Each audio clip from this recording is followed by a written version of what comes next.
Hello, everybody. We are here. We are starting. Welcome to Odyssey of the Dragon Lords, episode 13. Woo. I am Kat. I am going to be the GM for this adventure. I don't know what's going on with my my little Echo Dot, but I'm not going to confront that right now. Anyways, welcome everybody. Adventurers near and far. Welcome to our little side and slice of Twitch. Joining me tonight, we have some friends of mine, and I will let them introduce themselves based off whatever the heck they want. It could be rollies. It could be rock paper scissors. It could be coin flip. As long as I get to eat the rock. You're gonna have to take that up with your fellow adventurers. Alright. Well, because you decided to speak, why don't you introduce yourself first, friend? Sure. Hello, my name's Dalton. I'm playing Vin, the wonderful, the treacherous, the completely legitimate businessman. Why? What have you heard?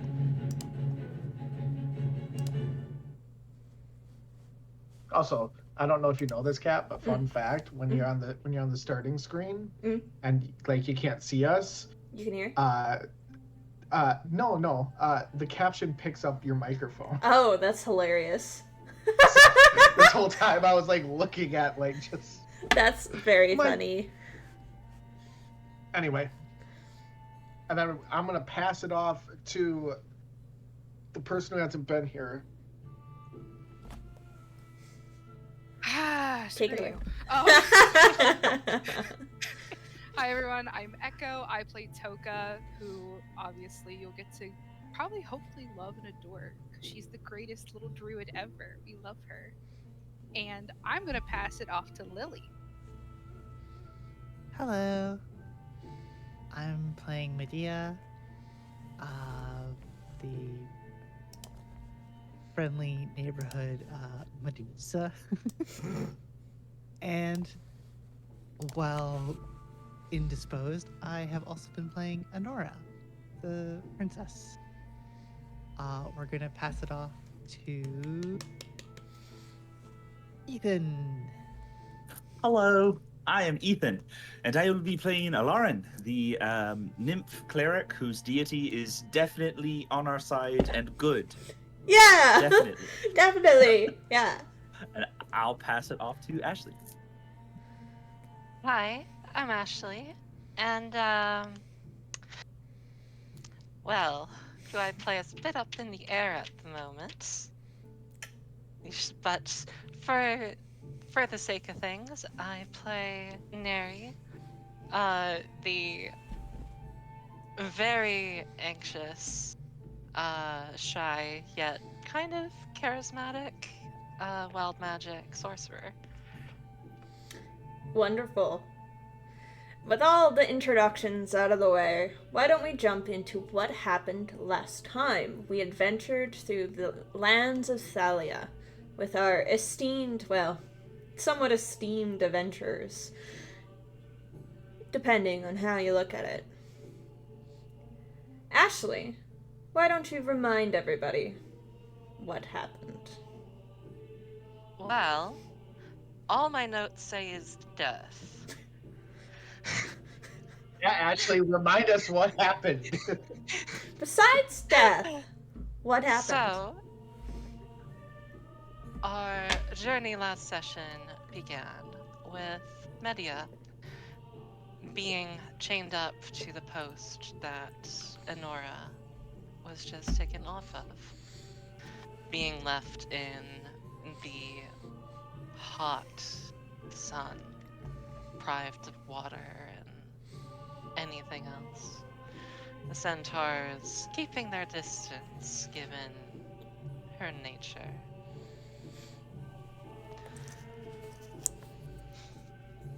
Meanwhile, the rest of the group began to make their way back into Thylia.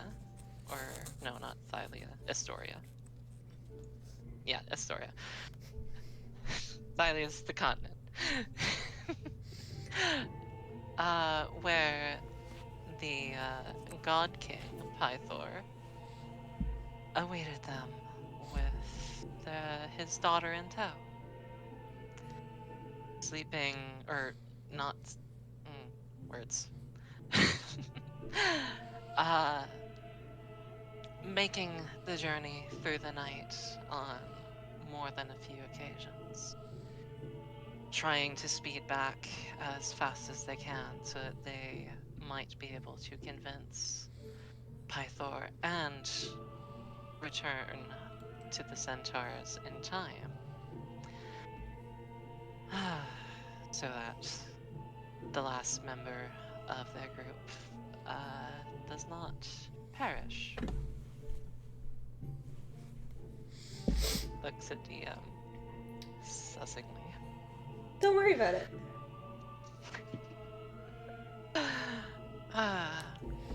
And for the first night, everything was fine. The second night, however, when they reached a forest along the trail, things took a turn.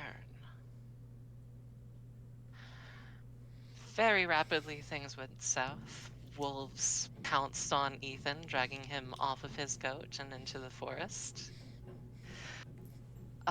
Everybody began to rush after, but it was pitch black.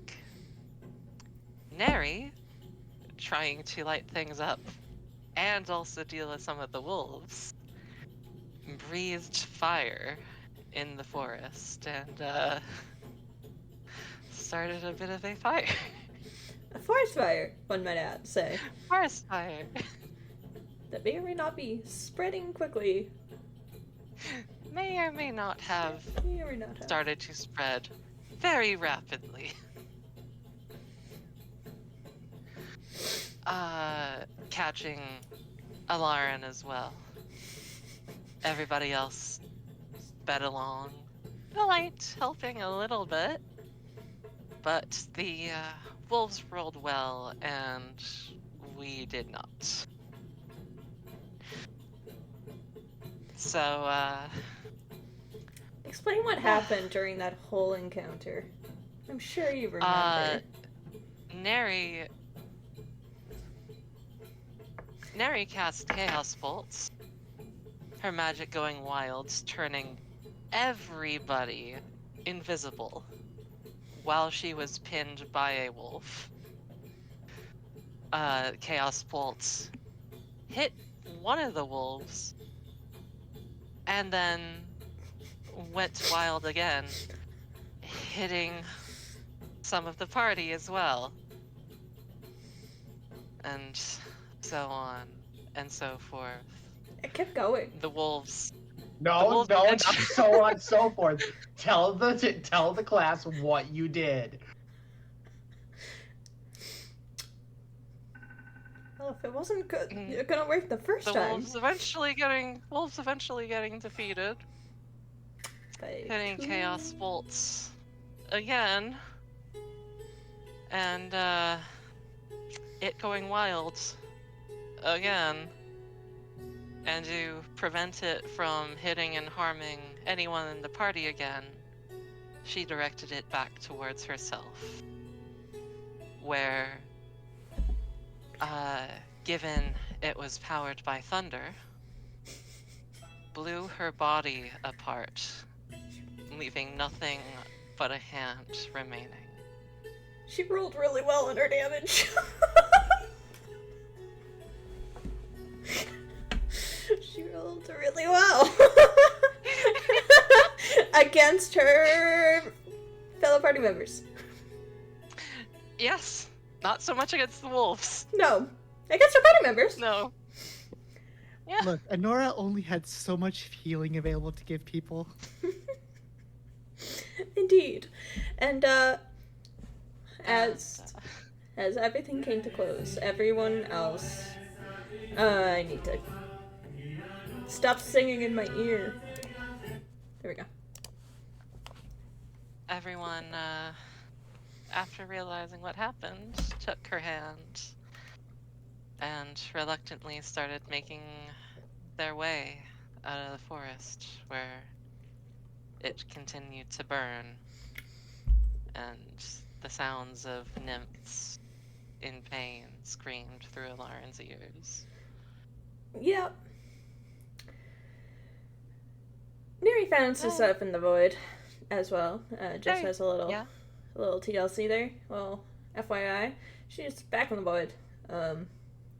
And I will say that Toka, due to your proximity with nymphs, you and being a druid, yeah, you also feel the anguish and the pain of these nymphs as their forest burns. And that's where you left and missed out on Glee, right? Well, no, actually, But very wait. rapidly, Neri met some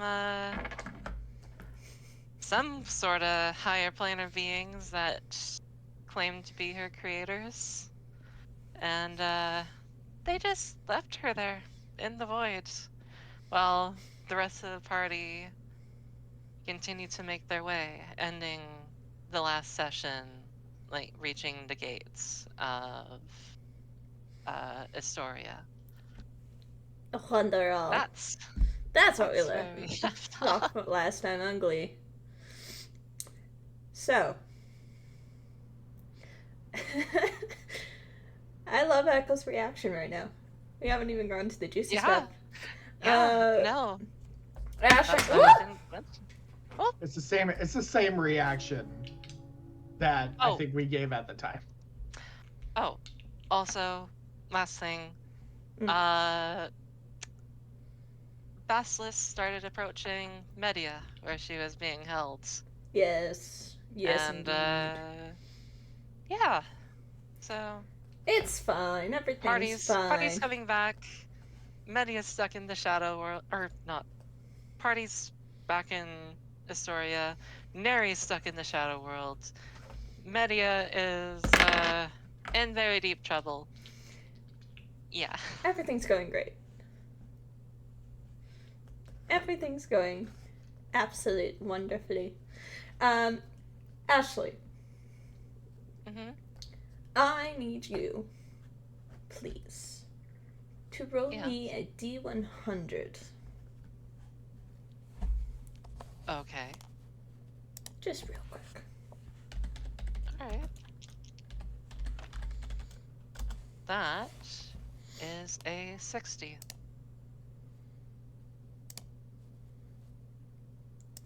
60.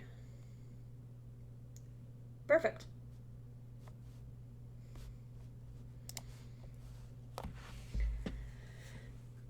Alright, before we fully get into it, everyone take a quick hydrate.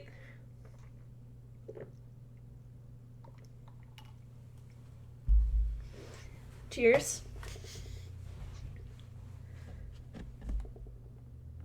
Neri. Yeah. You don't know how long you have been floating in the void for.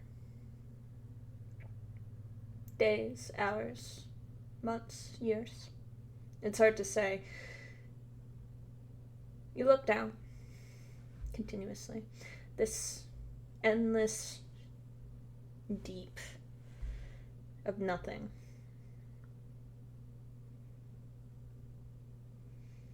It's boring. There's nothing to do, nowhere to go, no one to listen to your voice, which has long since gone hoarse. You sit and you float, waiting, hoping something's going to change. Make me a perception check, really quick, as I read a DM that someone is messaging me about. sec.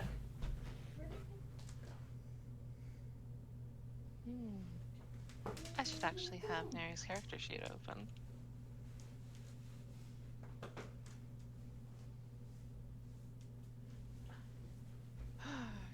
Okay.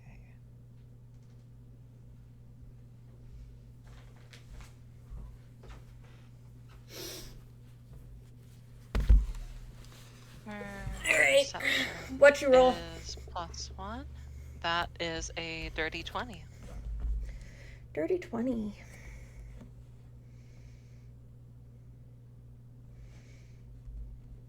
Alright.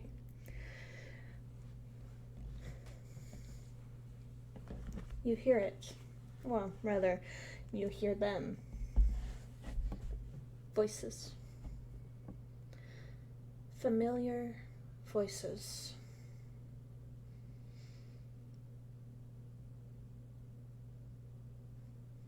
People that you are relatively familiar with. Their voices seem to echo around this vast emptiness to the point where you can actually pick up bits and pieces of their conversation. And the rest of you, what are you saying as you travel and finally reach the gates of Astoria? After your endless flight to bring the princess home in order to save a friend.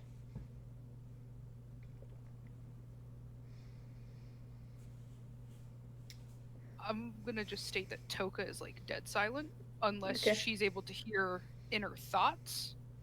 But you know, Toka's just being angry as she Angry. has been. Yeah. Mm-hmm. Anyone else?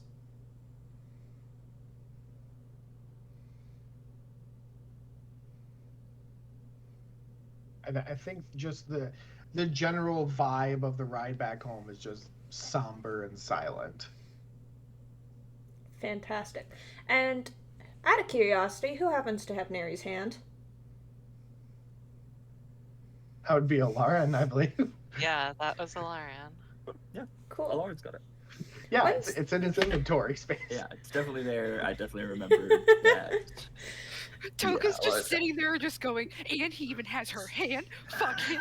I said, God, I'm fucking. Me. Well, then, Alarin. I hope you roll well. Please make me a perception check.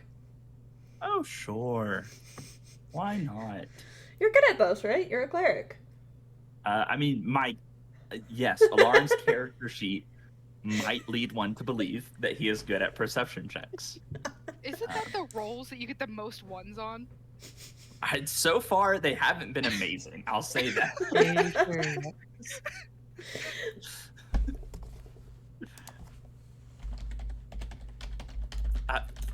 Dirty 20.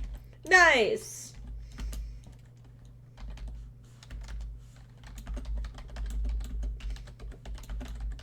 I'm waiting for the nice, not good enough. Nice. No. But what you notice, whereabouts is this hand? Would you say that is the hand located on your person, Alarin? It's like, I don't know, on his bag that he's got slung over his shoulder, so it's like at his hip on his right side. Oh, okay. No. What? Do it.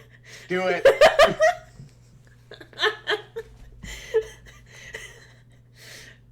Don't worry about it. But you do feel something shift with the hand. It seems to twitch and like kind of grasp around kind of where your hip is a little bit.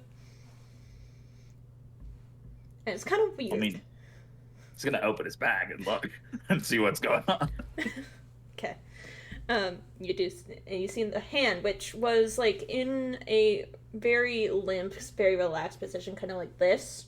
You see that the fingers have curled further. and you can see that the coloration has changed a little bit. From this blue lack of oxygen shade, the color is starting to return to the fingertips. And you can kind of see that the hand itself is moving. Meanwhile, Neri. Hi. You hear some passing conversation of your allies, but it has been mostly silent. You can kind of feel their presence nearby. And as you sit there, you see this little pinprick of light kind of floating at the bottom of this void-esque shape or space that you happen to be in. It's this pale white light, and it seems to be like it's starting small, and it's not at first it's not noticeable, but when you see it, you kind of feel yourself drifting a little bit towards it. What are you doing?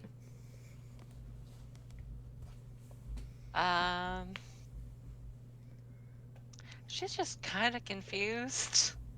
Okay. Like, apparently she's died a lot, but she doesn't have any memories of this place. She's kind of like, what the fuck do I do here? I will say that this time it feels different than the previous times that you have died that you vaguely remember. Alright? Okay. The last time this happened, there was no light. It was just dark. It was dark until you woke up in the real world again. This time it is different because there is that light.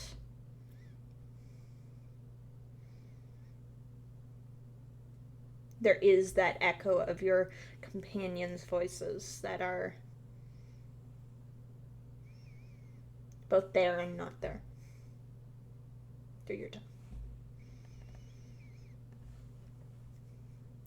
So, I'm in this void. Correct. And then there's just this light Correct. over there. It's kind of like pulled underneath toward. you a little bit, like as if it was laying Oh. laying on the ground a little bit, like.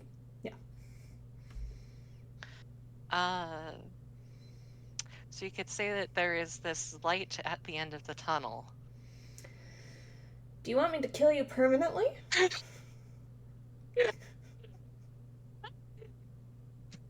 Because I can make that happen. No. She is, well, nothing else is happening. It's something new, something different. Something new. And as you continue to watch it, if you continue to stare at it, that is, you see that it's slowly starting to get bigger.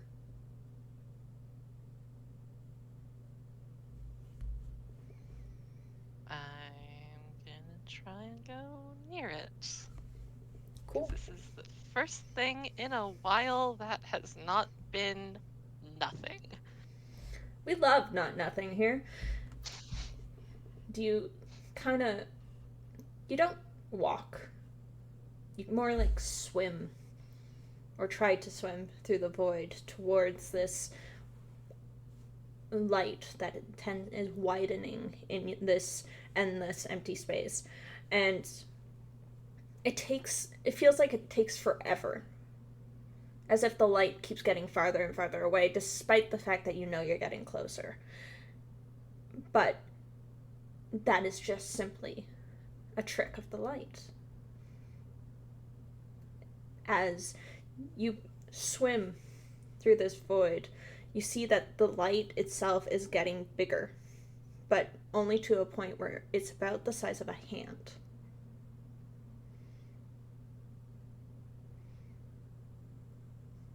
The size of a hand or the shape of a hand? The size of a hand. Okay.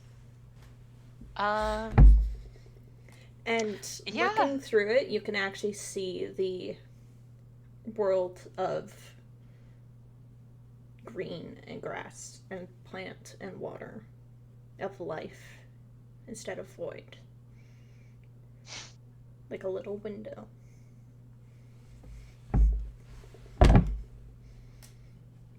If she can, she's gonna try and put her hand towards it and see if she can see what she can do with it.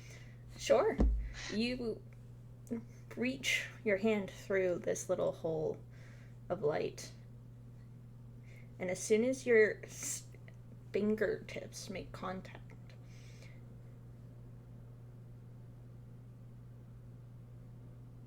you feel everything shift. Instead of floating in a void, you find yourself free falling through the air. Okay. Rushing past mountains and streams and forests, you see the river behind you and underneath you. You see the fire still smoldering in the trees. You see the very faces of those very, very, very angry nymphs who probably want you very dead again for daring to hurt their forest. You rush past them, past the toll bridge, through the canyon and across the plains. You're still falling. Just falling quickly. And as Alarin checks his bag, seeing the hand change, the entire party is engulfed in a blinding white light. Oh. Like a flashbang.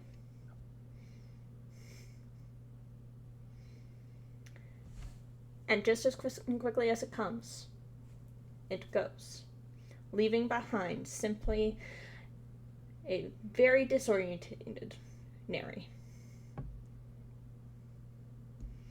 who, standing before you, well, not before you, but basically, words English help. I'm a good DM. I know words. Not really. And you see her sitting on the back of Alarin's goat, as if she never left.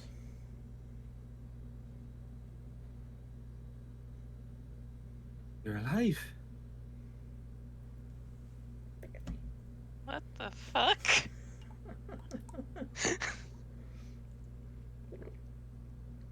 Took you long enough to come back this time. I was beginning to get worried. Yeah, me too.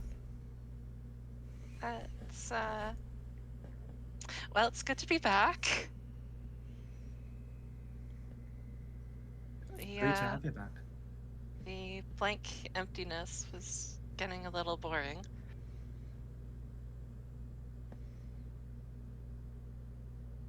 No, like, prophetic words? No people speaking to you this time? Well... That's what happened when I died. Yeah. One There were people that spoke to me. and they were helpful and, like... No! Oh, different experience, my bad. Different experience.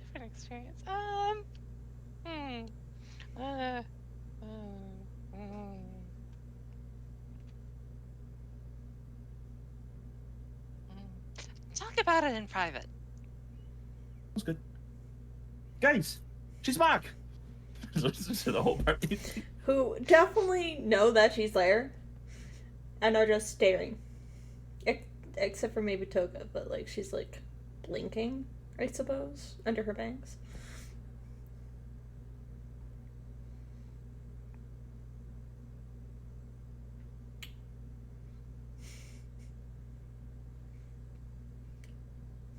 The silence speaks very loud. All in character. All in character. Just gonna state this. All in character. Toka just sits there, stares at Neri, and just goes, "Fuck," and just keeps walking.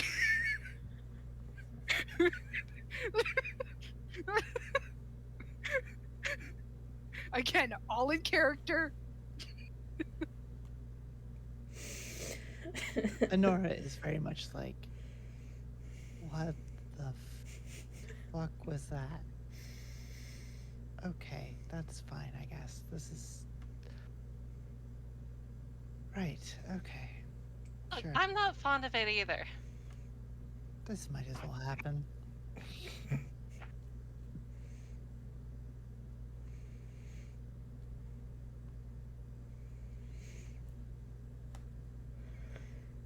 Vin, what are you doing?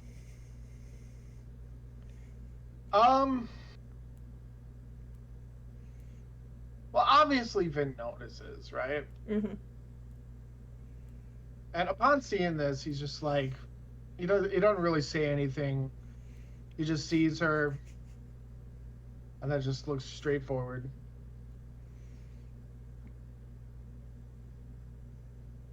We're not besties yet.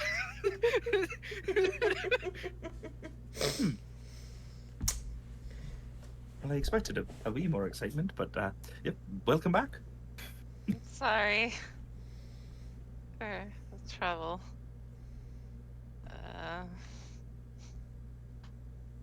Glad to see all of you are okay.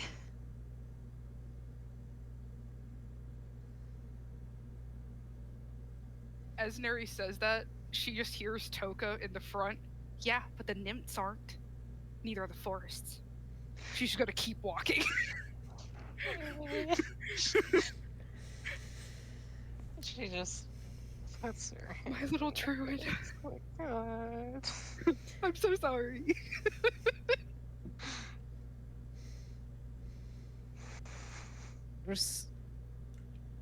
Respectfully, you may want to spend some time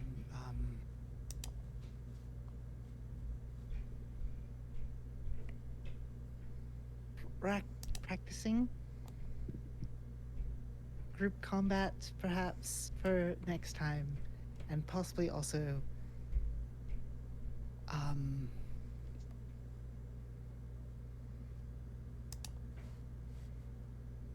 procedurals might be a good idea.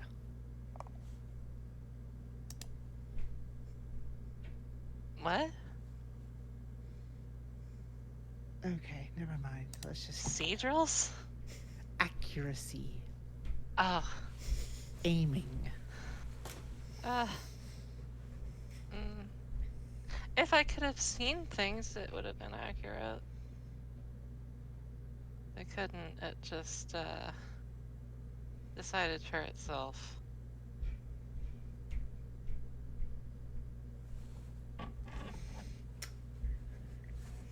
Perhaps a less dangerous weapon might be a good idea, like a crossbow or a ballista.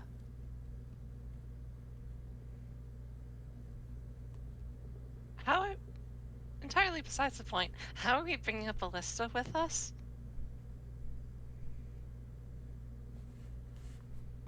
Well, you have the goats, don't you? Ballista? Goat mounted ballista? How many goats do you think it would take to pull a ballista? You're not gonna count me, I swear. Depends on the size of the ballista. That's fine. Depends on the size of the goat, too. The goats are gonna be strapped. No, it's got a gun. It's got a gun. It's packing heat. I am sorry I was made by some group of, like, fucking chaos fiends. I didn't really want this.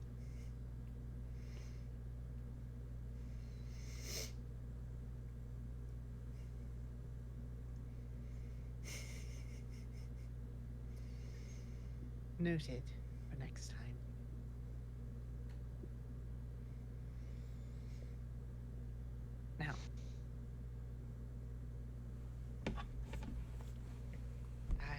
suggest hurrying on account of if you're not back, your friend's going to die. Yes. Yes, that's So, let's go save Media and prevent a war. You enter through the gates of the city with Nora slightly leading the charge. You notice that the city guards and the military that happen to be positioned along the walls and outside the city see her and quickly step aside, ushering everybody into the city. There's no need. You bypass the lines of people waiting at each door to enter, and you are practically escorted immediately to the castle proper. Yes. As we're being herded through the city, a thought is going to occur to Lauren, Okay. and very nervously, he's gonna try to get as close as he can. As they're all being like ushered and rushed, he's gonna get like just behind perhaps Honora, and just be like, quick question. Do you plan to be the one who's like speaking to your fa?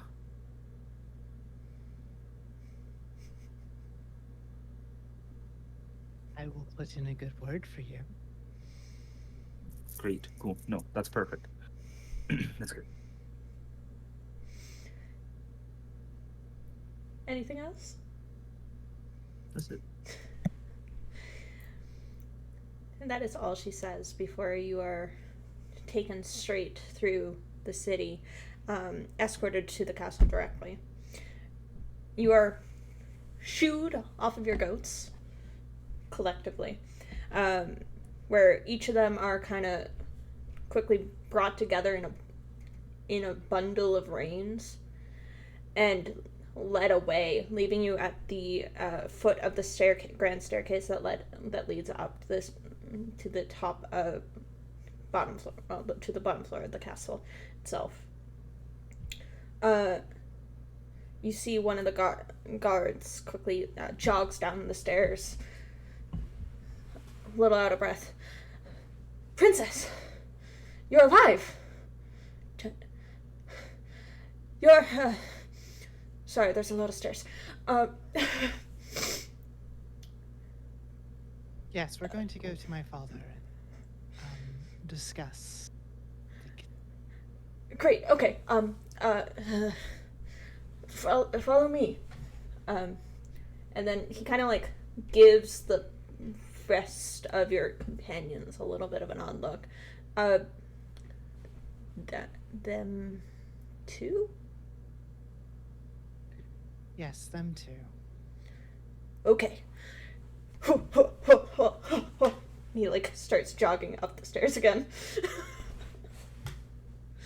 A couple other guards come jogging down and begin escorting him back up the stairs collectively. You see that their hands and body posture are tense, as if they're expecting an attack at any moment, as the grand doors open and you are led directly to the throne room where Pythor sits. You see the guard who initially greeted you standing at the door, catching his breath a little bit.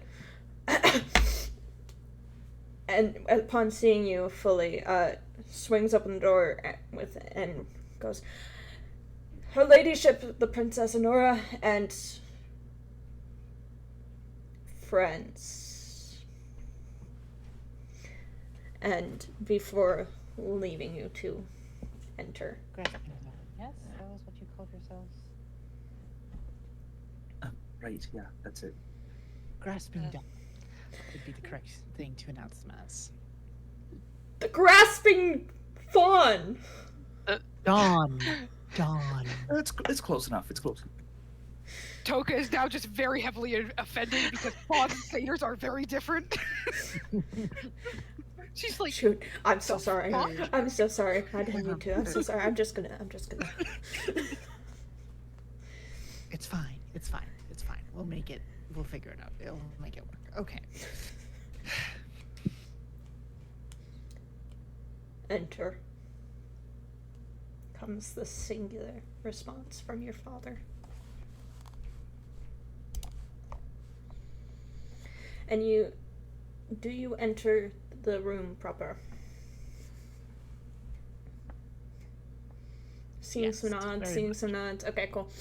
As you enter, you see where the king was basically lounging on his throne, clearly despondent. You see bottles upon bottles of mead, even casks of mead, kind of laying around him. And as he spots his daughter, he is quick to rise with a little bit of a sway, a drunken sway.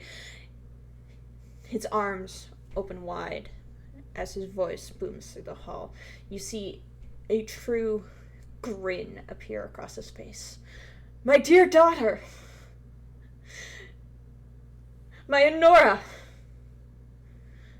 By the grace of all the gods, and my siblings both, you have returned to me.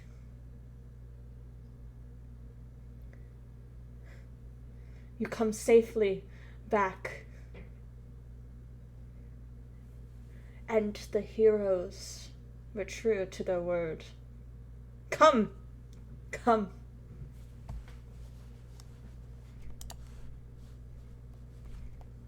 And he kind of gestures for everybody to come closer.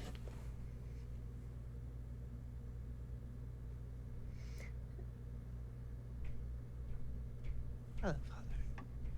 She marches briskly forwards. Gotcha. My dear. And he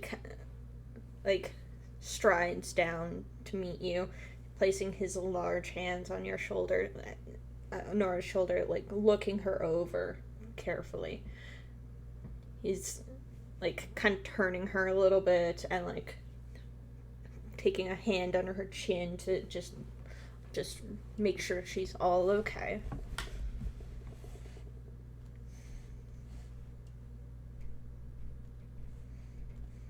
I'm fine, Father. You needn't worry.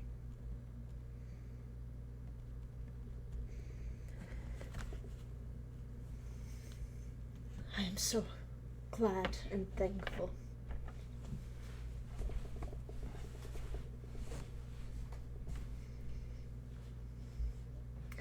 Thank you, chosen heroes, for bringing my daughter back to me. Hey, could everyone else can everyone make me a perception check, please? Real quick. Sure. Thank you. 6. 23. Want Nora to make that perception check too? Yes, please. Dirty 20. Okay. 9. Nice! This may be. She has disadvantage.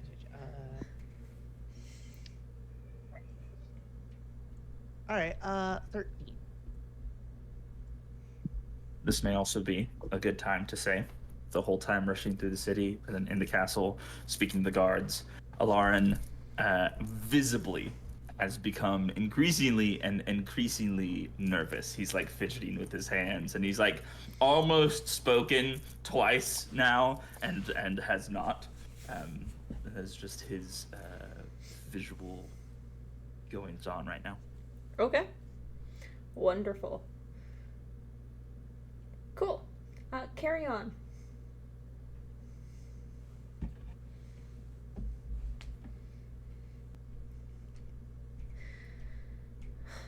I am truly glad to see that you are all right and all is well.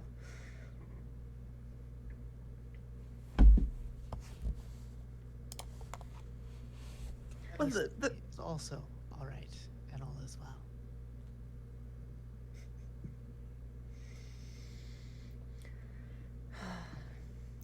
Our kingdom will rejoice this day. Their princess returned, safe and sound. I owe you all. Thank you.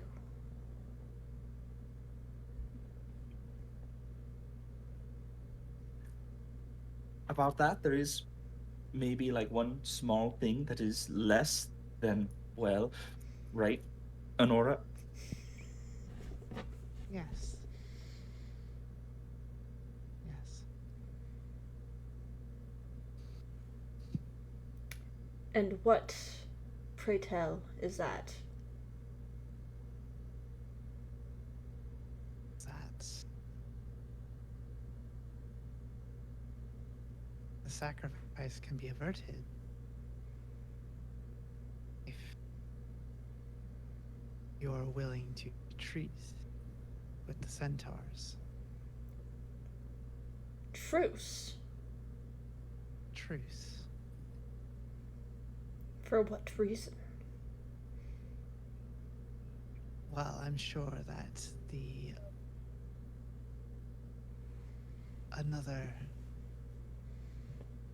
hero is always useful to have.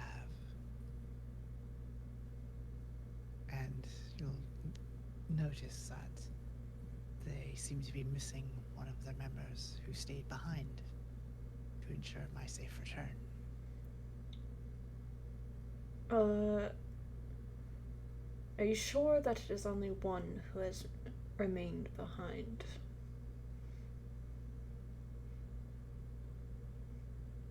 Saw the lion not long ago, though he didn't come in the city, so I'm not sure. It's fine, he's Where's just a the lion? statue. Where does he go? You do notice that Vin is also gone.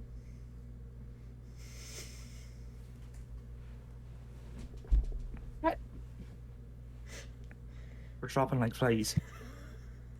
Okay, so Not again. I was. so I there's was 6 of you, and now there's only 1, 2, 3. A few of us get nervous in, spotlight settings. We're representative of the group, but there is one who actually stayed behind.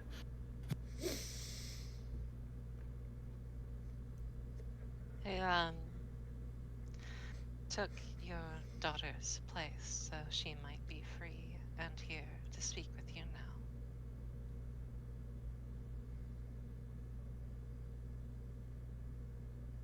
So speak.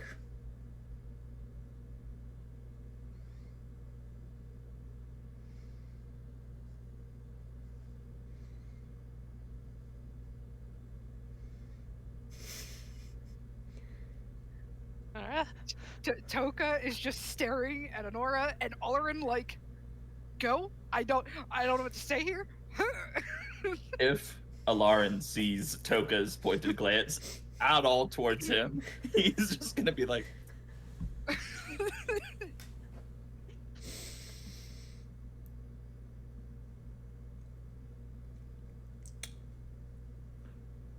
Honora's gonna look at Alarn and be like, well, this is your companion, is it not?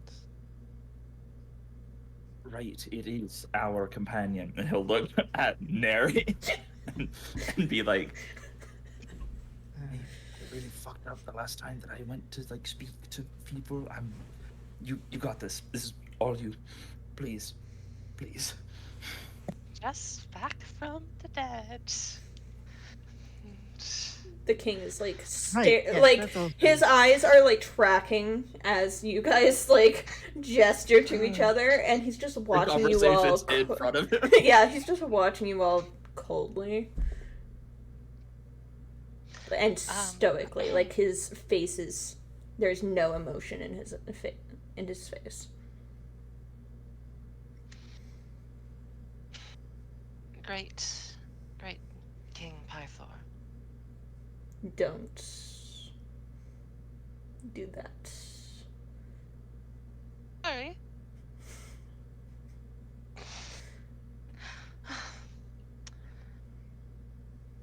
Honora is safe, but your city isn't.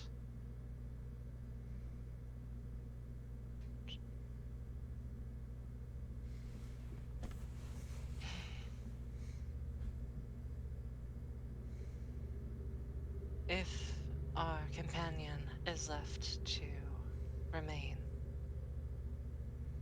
she will be sacrificed to Sidon and the great calamity that would befall Astoria will still occur.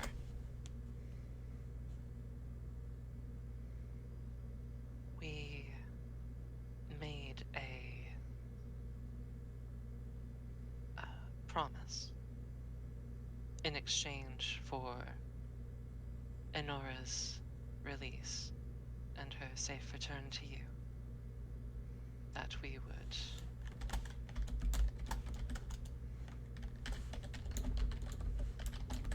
try to convince you to make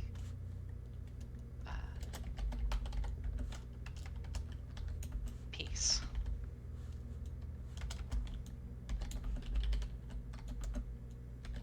With the centaur. If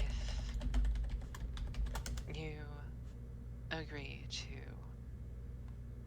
take no more of their land, they will release the member of our group that stayed behind and not perform a sacrifice to Sidon. Ensure that or ruin will not befall your city, at least by their hand. Interesting.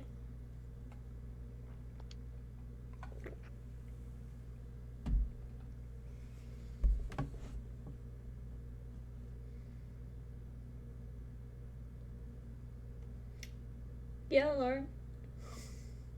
No, he does that. He goes to speak and then stops, and you could tell he's really fighting not to speak this time, not to say anything. What say you, nymph?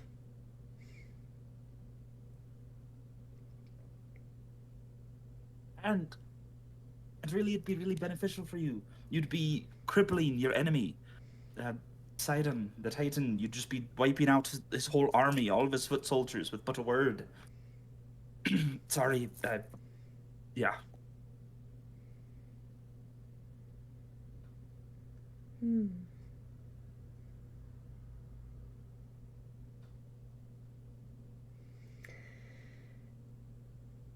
You free my daughter in exchange for one of your own. How interesting.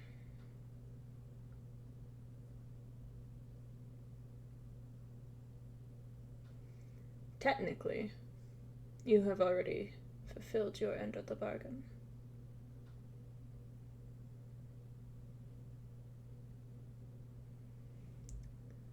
Why do you insist on returning for your friend?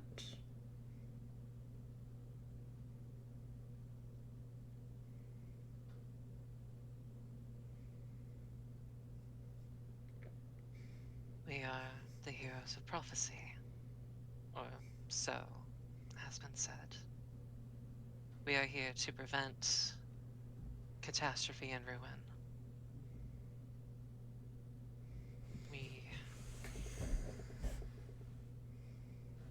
You see that he Lydia. kind of like leans forward when you say that, staring you directly in your eye.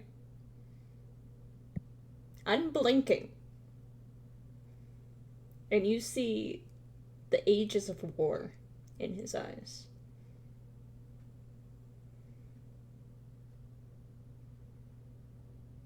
And our pet lion would say it's the right thing to do. Your pet lion? I'm sorry. He's not here to correct me. Did you just call us Cyrus?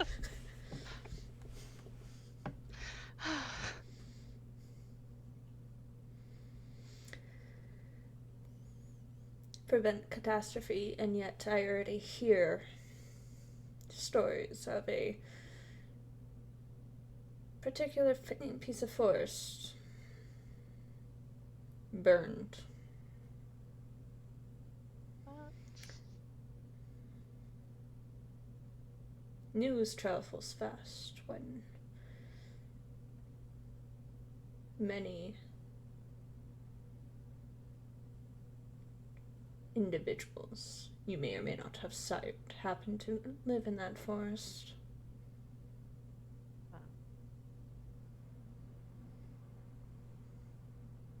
That was an accident, and solely my fault.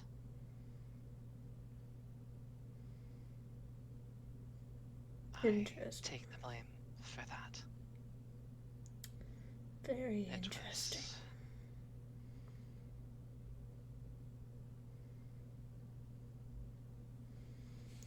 Keep I us. intended to put it out, but I died. That's a shame. And could not. That's too bad.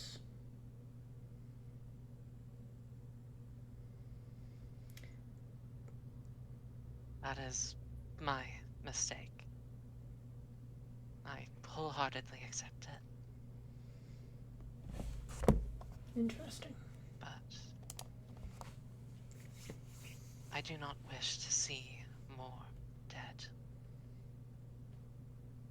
I do not wish to see this land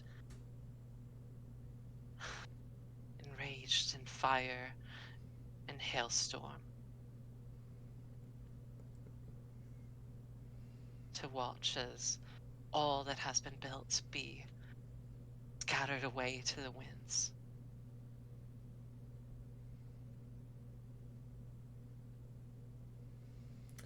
If we do not bring things to an end here, it will only continue. And all you need to end it is give your word.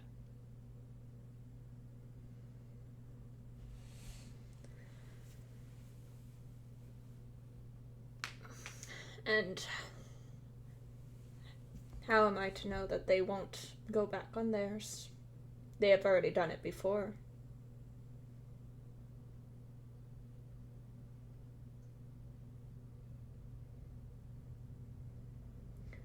Did you have them swear oath We did.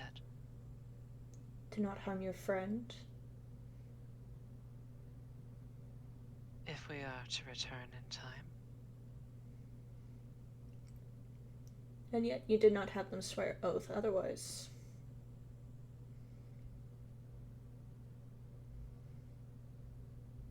Looks at Alarian.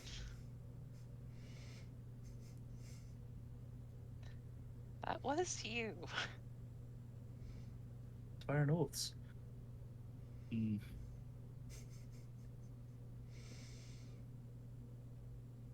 I'm sure we could always do it again, right? When we go back. It was what they agreed to. They released your daughter in good faith to show that they are willing to make a genuine attempt at peace.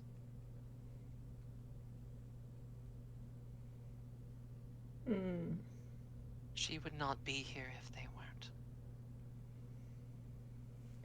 They know the consequences as well as you do. You are aware that as a hero of prophecy that your lives weigh far more than my dear daughter's, yes.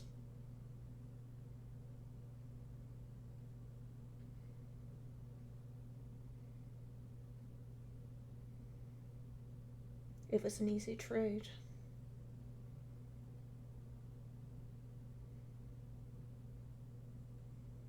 One Sidon is not going to give up so easily. Perhaps. Those centaurs the centaurs may have sworn oath, but Sidon has not.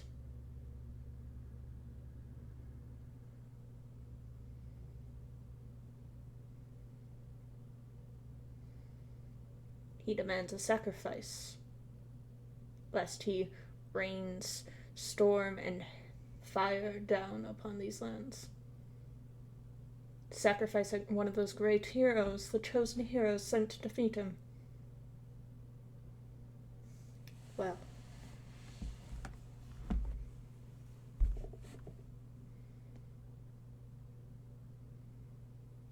one outweighs the other, and as I am grateful for my daughter's return,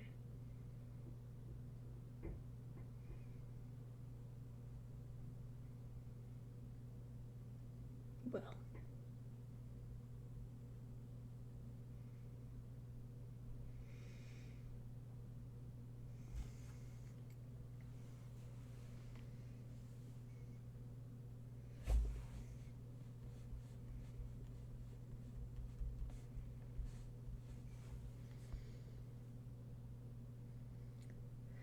Neri, make a persuasion check. With disadvantage. Oh. Because he So just I made a guess- very valid point about that. Life of the hero is higher than the life of the princess.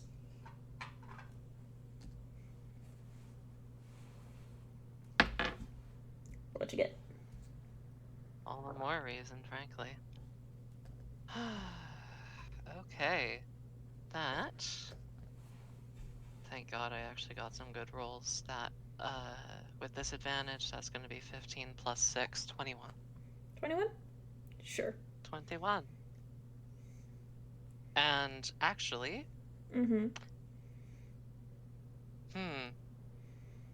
I've already rolled. Mm-hmm. Yep, and you've already said the number. Yep.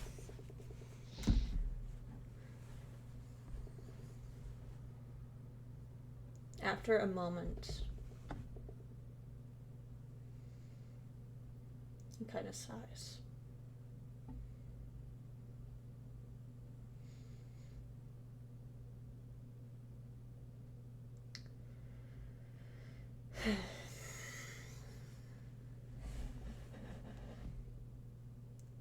There's too much war and hatred right now. Very well.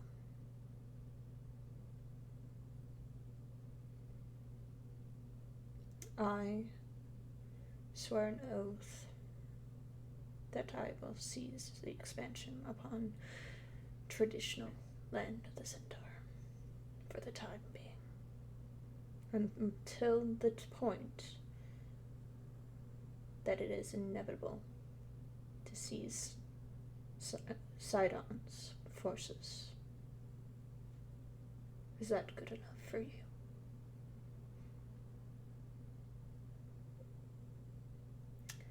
Yes, small nymph boy. No. Apologies. Outside character. Can I make a check of some sort to see if Alarin thinks that is good enough to appease the centaurs? You know what? Or if there's some wording there that they're going to be pissed off about anyway. I don't know.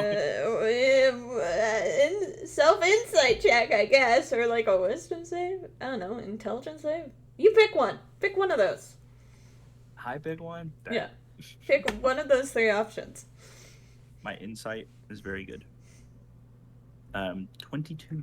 22. Seems good enough. There might be a little bit of the words that might be a little that can be taken in any direction, but basically it's a blanket of like neither good nor bad, is very neutral across the board, so you can interpret it as you wish. Good enough, small nymph boy? Good. Aye. Is that satisfactory?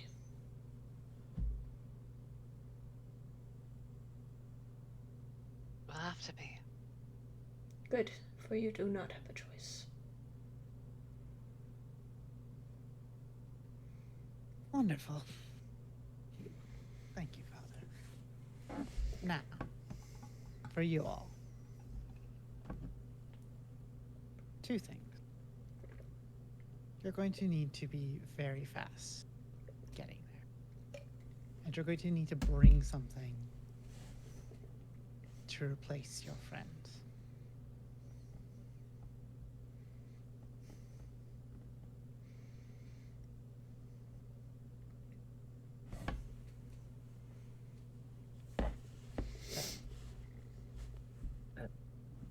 Apologies, when you say something to replace our friend, do you mean like written word by His Majesty here saying that No, he's agreed?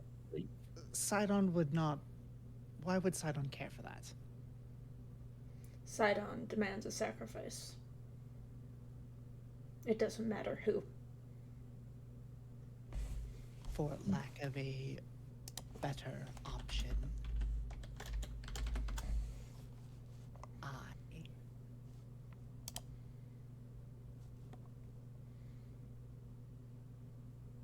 went as the sacrifice. Because someone needs to protect the city.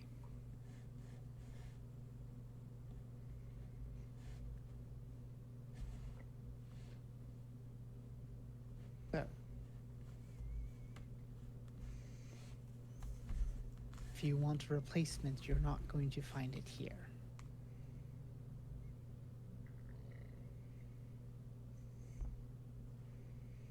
Needs it be a person. That's what he demands. So no. Some great magic. Perhaps, I don't know what other options there would be.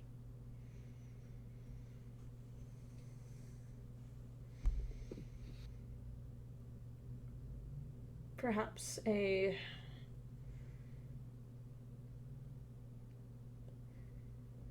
individual or a dummy that you could use as replacement. Make it appear as what you need. Oh, you're saying it's possible we could trick Sidon? Not actually kill somebody? I mean, you could do that too if you so wish. One might be easier than the other. I'm just offering you suggestions. Consider it a small favor for returning my daughter to me in one piece. Which we appreciate, highly. There don't happen to be any, like, psychotic serial killers you've caught and locked up that we could take down there. No. Yes, as you can hurry along the goat paths in 3 days while dragging an unwilling serial killer along with you. Yes, that would go really well. Apologies for trying to come up with an option. He has to judge it of value and accept it as a sacrifice. So that's what you need. I have a thought, but I need people to go into free speech real quick.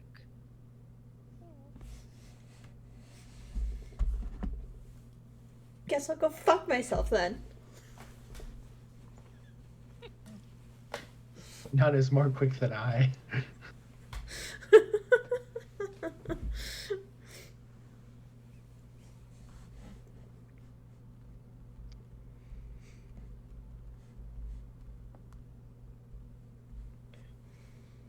And now it's time to take a minute to talk about today's sponsor, Raid Shadow Legends. Oh, God, no.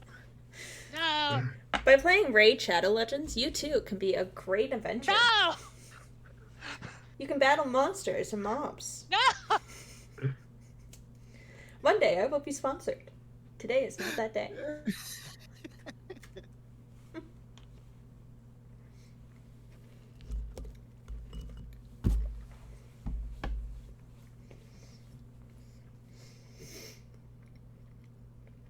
So, does me, the GM, get to know what you guys are fucking thinking about? Hey, we'll get to you, okay? gotta talk it over Yeah, between we gotta us talk it first. over. If it happens, Okay. we will explain. Empty head, no thoughts. What if I just broke into the free speech chat? I'm sorry. Toka voodoo doll? Huh? That's a fun thought. An interesting one, to say the least. I just want to see where everybody's kind of thinking here. Because it's I an don't know, idea. The can't- sacrifice I don't know, I does can't have to hear be any of this. alive. I do want to point that out. I know, but there is potentials here. Okay. Chat, you and I, we don't know what the fuck is happening. I don't even run this show anymore. I just sit here. I eat my cookies. I sit here. I narrate.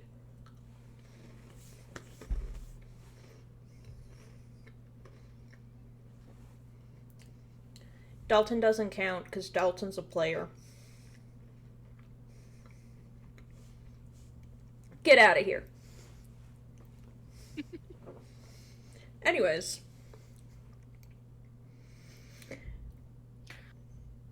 When you come up with a decision, I welcome you to go think of something quick. I do not believe you have the time to spare.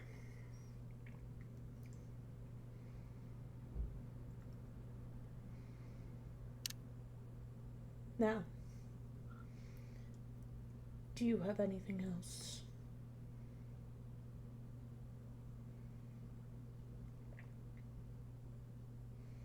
What would be a value to decide on that we could afford to lose? That is a question you must ask yourselves, not me.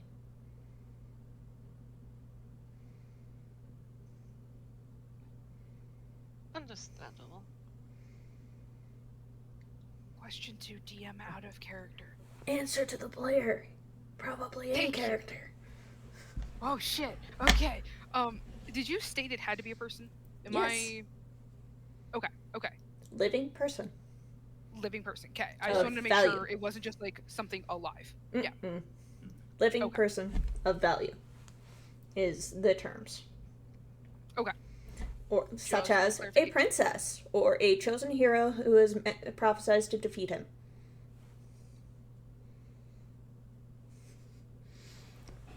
Have fun with those thoughts. Perhaps food would be an excellent idea.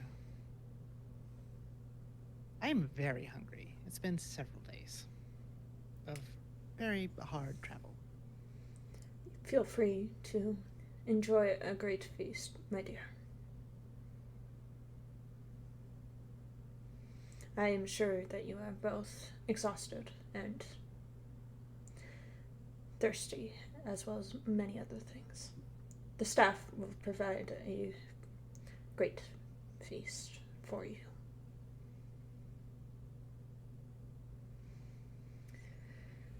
And he kind of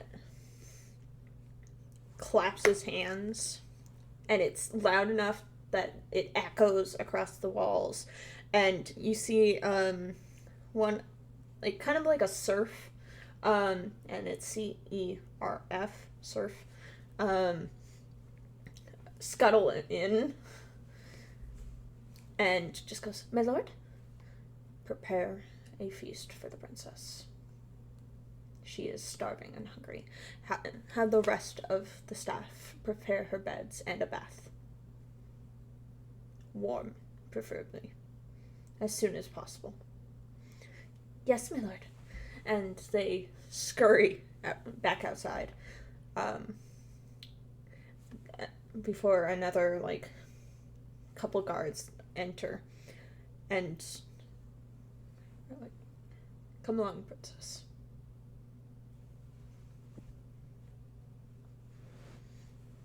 And begin to lead Honora away, if she so chooses to go with them.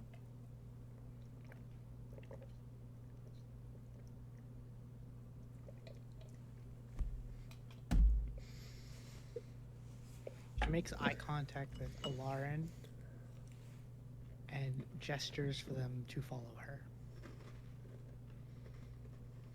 Right. Prince, I believe the princess wishes for us to provide her with our presents. So I'll just go.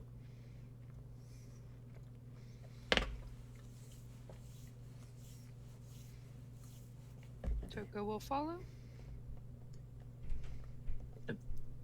You probably said it for clarification. We're leaving the presence of the king at this time, correct? Yes. Yep. No, he'll give a bow and just verbalize it. Thank you for your patience and your efforts. Sure. Then,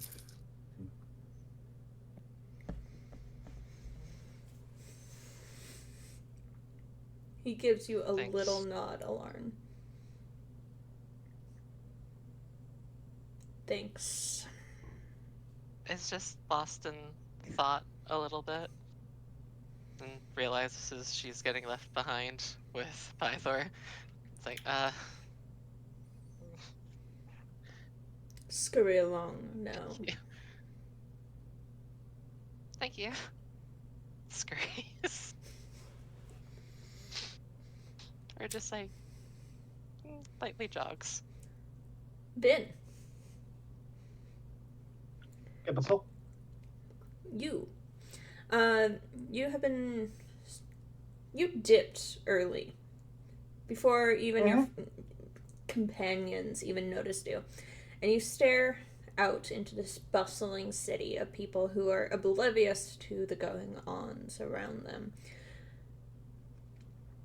You see people passing by, walking or pulling carts. You see horses and goats in the streets, and you see and hear the clatter of shiny metal armor from the King's Guard and the City Guard itself as they go through the changing of the guard, as well as a bunch of other little things. You see them talking with other civilians and children and all sorts. The city life is bustling. And you can tell it is just simply by the energy, as if they themselves don't even realize what is at stake.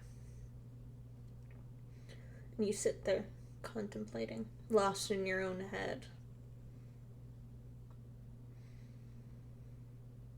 What are you doing?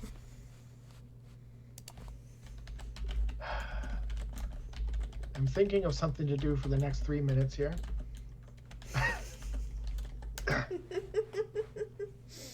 Mm-hmm.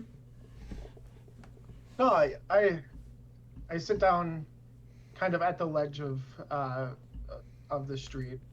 Mm-hmm. I like you said, I look about at people who are oblivious, that don't know the sheer gravity of everything. And I think after probably about 10, 15, maybe 20 minutes, he gets up and he starts walking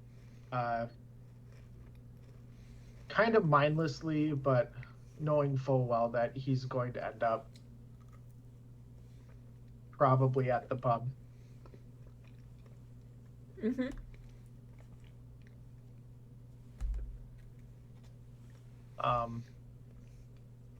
But he looks around, he sightsees, kind of takes stock of everything that he has. Mm-hmm. What on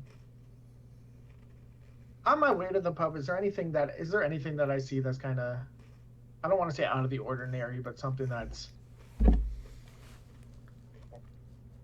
Give me a second. Yeah, for sure.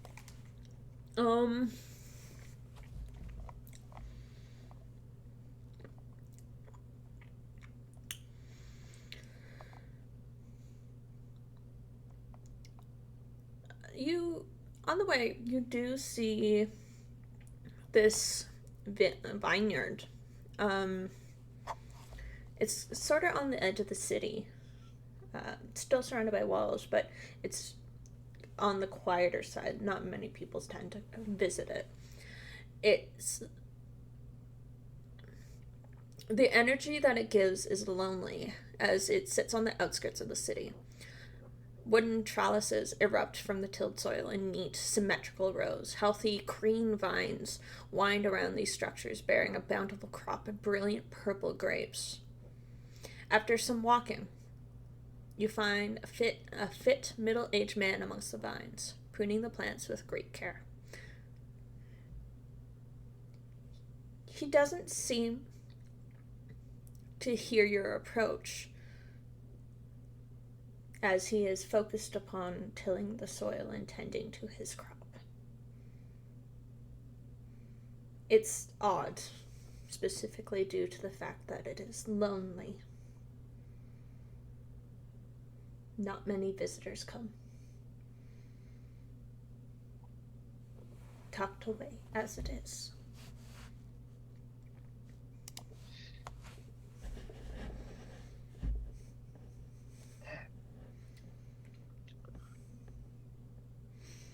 Then I'll walk up and just be like, "Good morning to you, kind sir."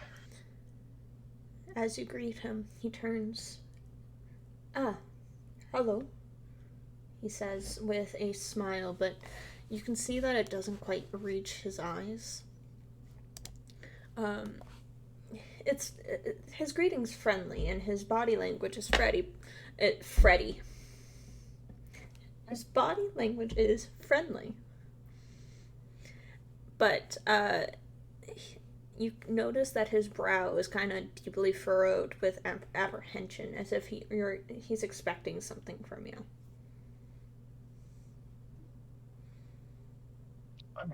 I'm sorry. Did I come at a bad time for you? No. Just was not expecting visitors in any shape or form.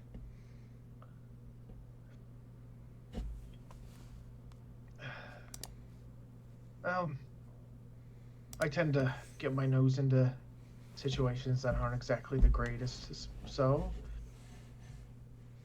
what's that you're doing? I'm tending to my crop. It is almost harvest season, and with the festival coming up, my crop will be the prized possession, so to speak. I heard about the festival. They say some lots trying to grab a golden sheep or something like that. Apparently, yes. Can I ask why you think that your product will be better than that of something of such rarity? Shut up, phone.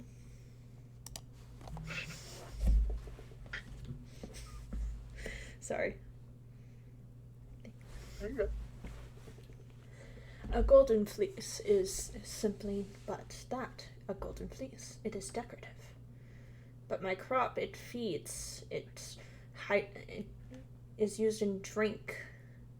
It is used as the main festivity. What is a simple fleece, golden as it is, to the crop of the gods? The crop of the king?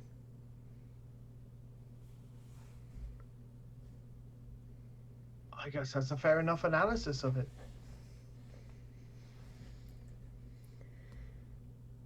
And between you and me, only fools believe in the golden fleece.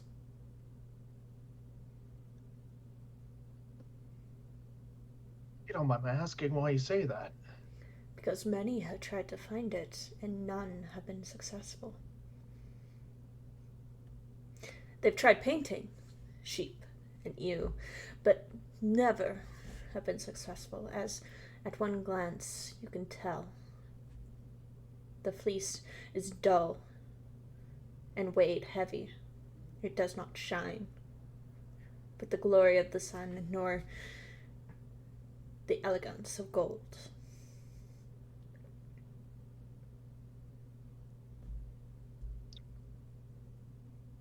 I hear the lot that are trying to obtain this as something of prophecy. Prophecy. Please. Right. I don't really put that much weight into it either, to be fair. Hogwash, the lot of it.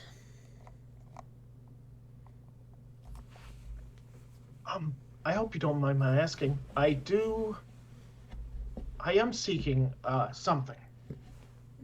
And it's not... I haven't used it in a long time, so it might not be what you make. But, does by chance your vineyard carry any kind of, cooking sherry? Aye. It does.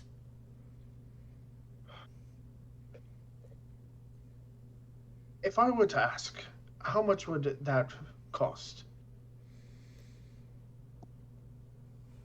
And you see this...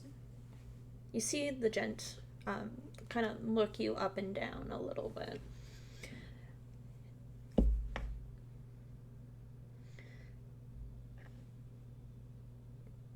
His eyes are steel gray as they kind of look you over.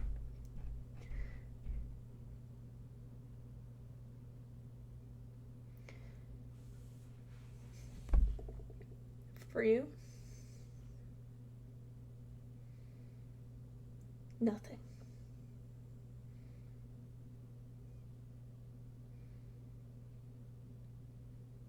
I'm afraid I don't understand. It costs you nothing. You have taken time to simply talk to a lonely farmer.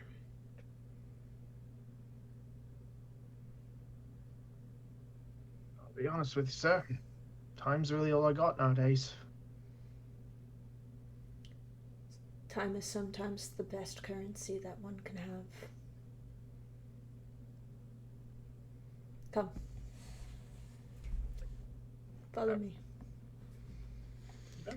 And he will lead you past the rolling vineyard of rows upon rows of grapes towards this little terracotta house with curling smoke that sits nestled, hidden behind the grapes.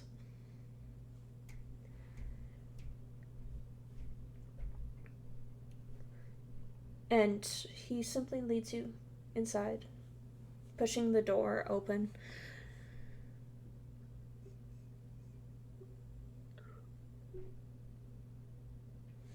And inside is this cozy two-bedroom place with a rather large kitchen, and you see off to the side some stores. You see a table with 3 seats. And as the gent enters, you hear another male voice call. Theracles, is that you? Yes, love, it is me. I bring a guest. Oh, wonderful. I'll be right out. And stepping out of one of the bedrooms is another gentleman, probably also in his... probably about middle age, probably in his late 30s, early 40s, thereabouts, who greets you warmly, but he's, like his husband, also shares a equal look of a little bit of apprehension. Hello. It is nice to see you. Welcome. Good morrow to you. What can I help you with? And Theracles just kind of gives his husband a knowing glance. He comes for our sherry, love.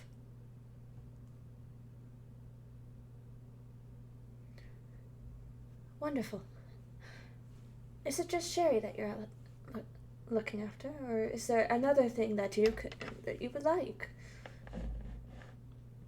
I believe I'm just after sherry. Very well. If you do change your mind, we have plenty of wine and other things, vinegars, the like. I will. I'll have a browse of that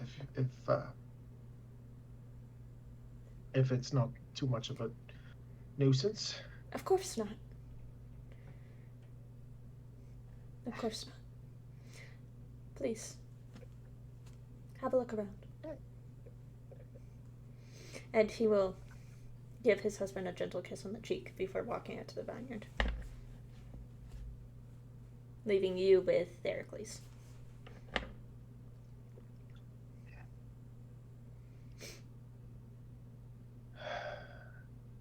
It's quite a lovely partner you got. Yes.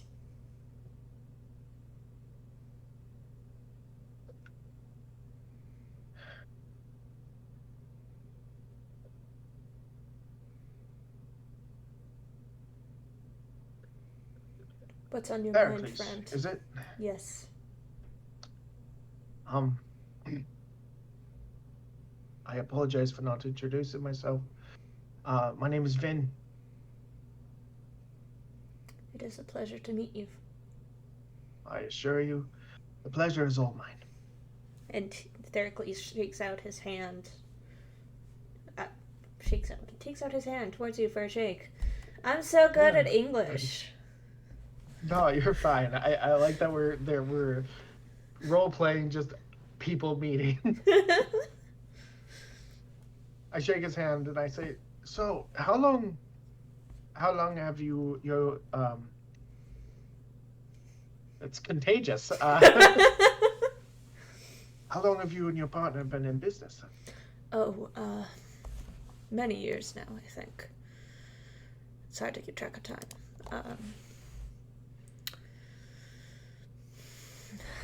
Probably about 12 or so years, thereabouts. Have you always been? Have you two always wanted to be someone yours? Oh, no. I used to serve the king. But with a little bit of an early retirement, I turned to this particular type of farming to make ends meet and care for my family. I apologize. What did you do for the king?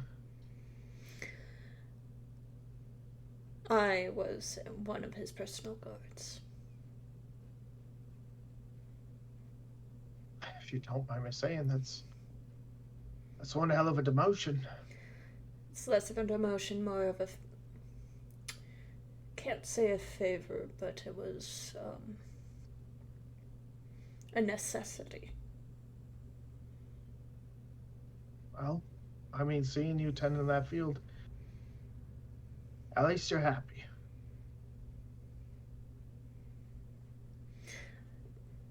I'm happy enough. But, that is difficult to come to as of late, but that is beyond the point. Is everything all right?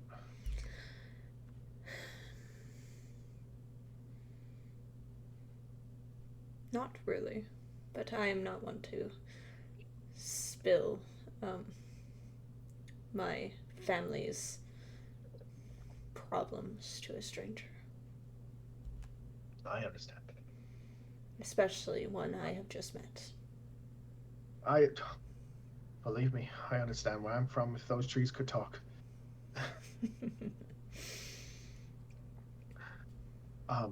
I really do appreciate your hospitality, though, you and your partners. I believe I'll also be I believe I'll also be taking a vinegar with me as well. Please let me know the cost. I don't want to.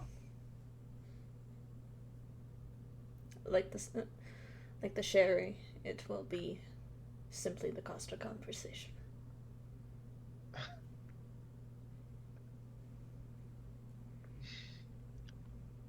I really do appreciate it.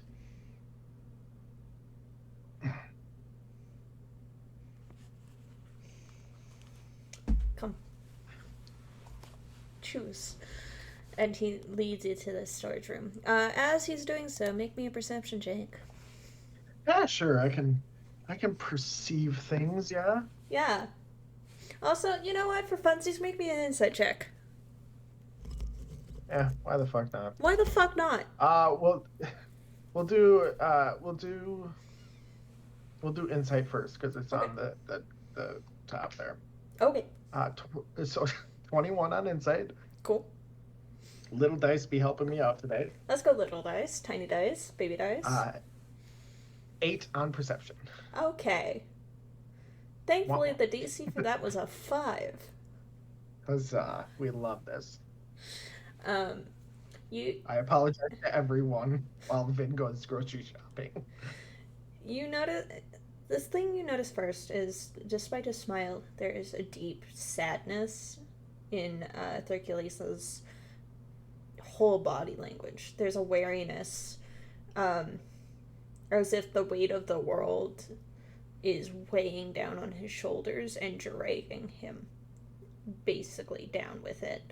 And you can see that when he smiles, that light does not reach his eyes. He's masking. I've been there.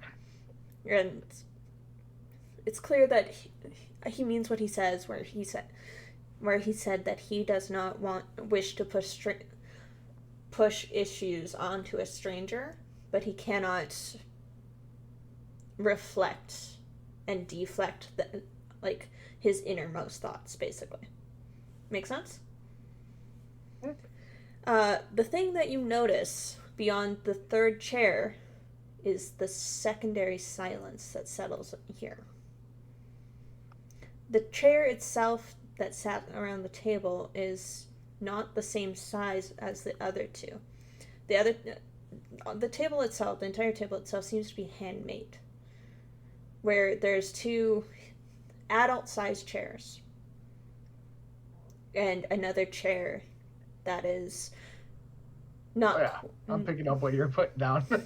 Not quite adult-sized in that scenario, but as you are led into the cold storage, you notice that there is no additional sounds.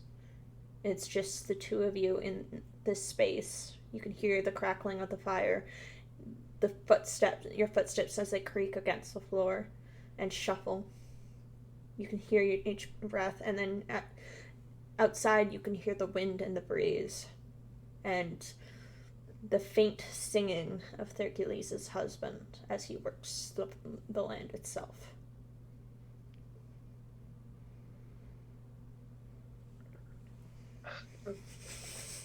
Is there any? Don't do that. Is there any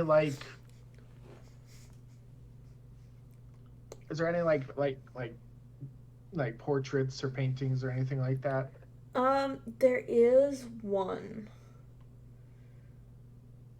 where it's Hercules and his partner and what appears to be a little girl, no older than 5.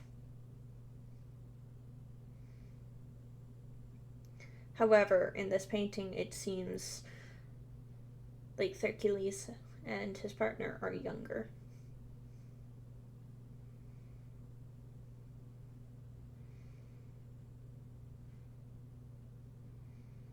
It's good. The painting's gonna kind of not catch my eye, but I'm gonna see it, and then I contemplate deeply.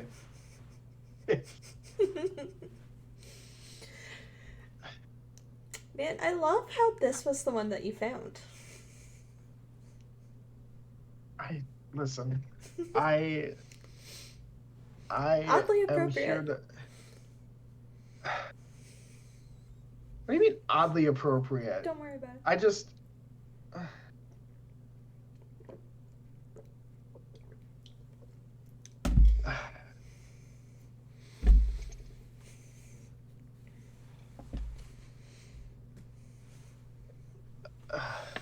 damn it. I hate it.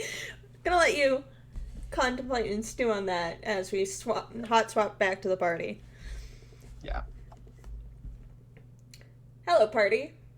What we doing? As you are Hi. led further into the kitchen, into the castle towards the kitchens.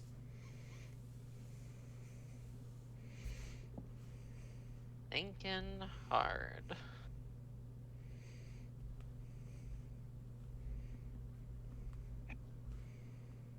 Mm-hmm.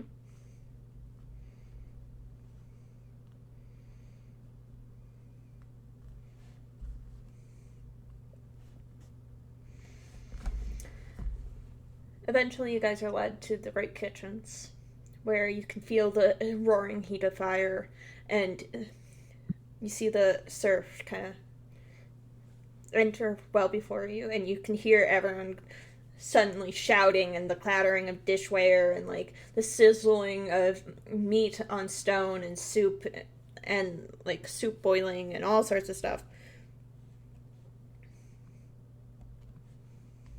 So, what do you do?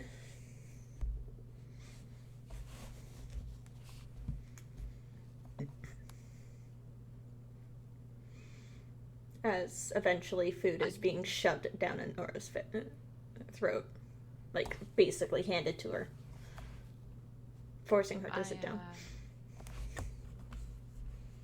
Just put it on the table. Sit. Your skin and bone. Thank you. Eat. Less chatter. And it was like this more, this older woman who was a little bigger, just pushing Honora into a table, forcing food down in front of her, and then giving everyone else, like, the hardest stare possible. Like, you're not invited. I don't know why you're here, kind of thing.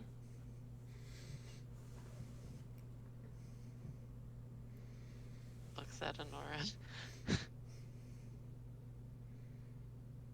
Well, you needed somewhere to make plans, did you not? You did. I I appreciate it. And quite frankly, if you don't take a moment to recover, you're not going to make it back. That is also true. Oh.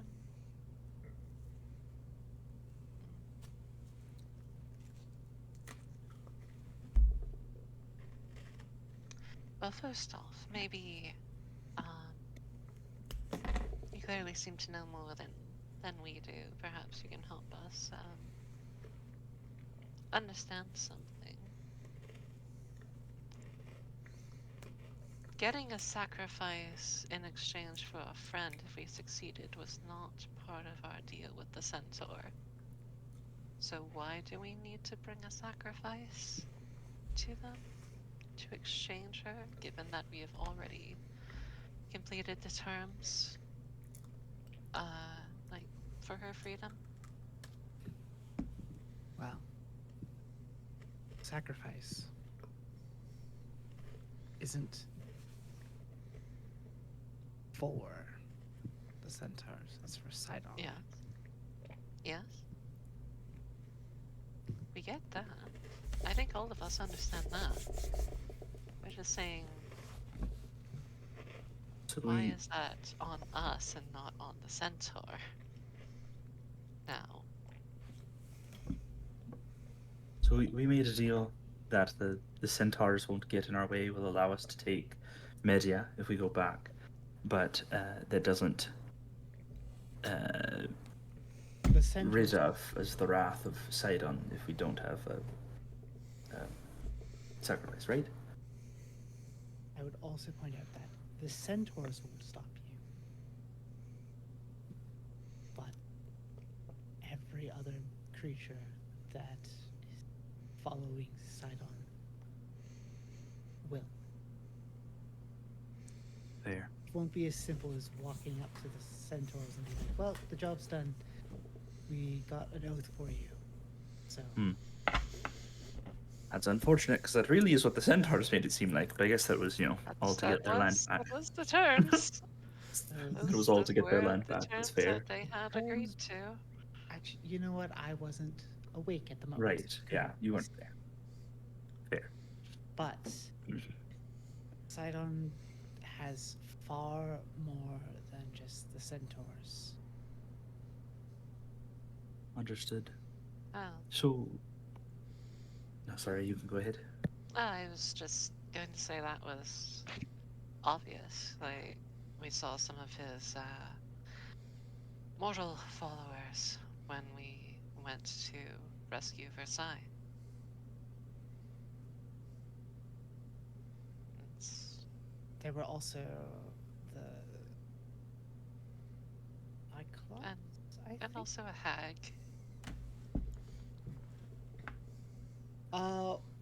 Kat, Yeah. what would Honora remember of her time chained to the rock?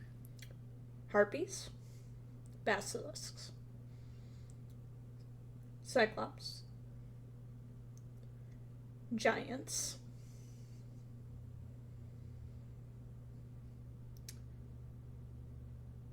other Medusa,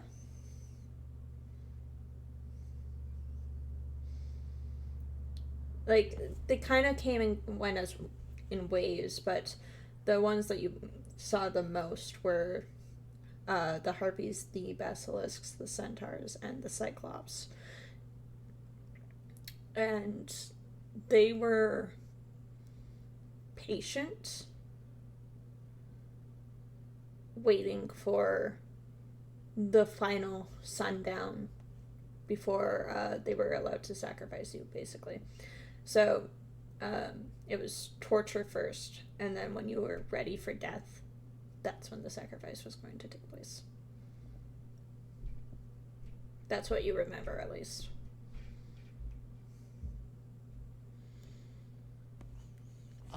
Honora is definitely going to share the beings she remembers seeing. That's a lot. Yes. A great many of Sidon's servants. So, you've dealt with the centaurs. Yes. They won't interfere. At They won't come minimum, to our aid either. Yeah. probably not, unless you can come up with some reason for unless you can convince them otherwise. But basilisk, harpies, cyclops.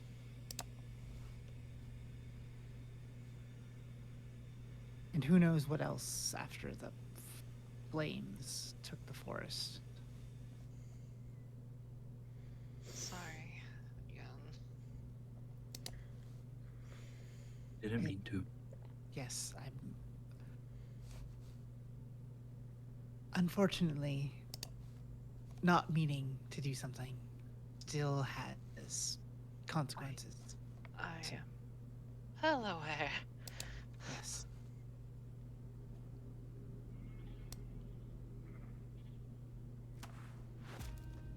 So, This would not be the first time Neri's death killed a plot-relevant NPC. hmm. Mm-hmm. Well, can't win them all. That's okay. I'll just start adding plot armor to them. It's fine. That's probably not a bad idea. So, At the very least, you're going to want some way of protecting yourselves. Harpies.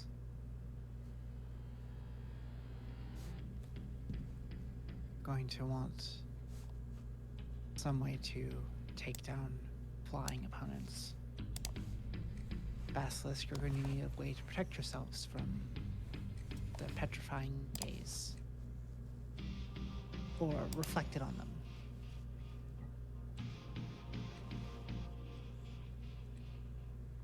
Cyclops.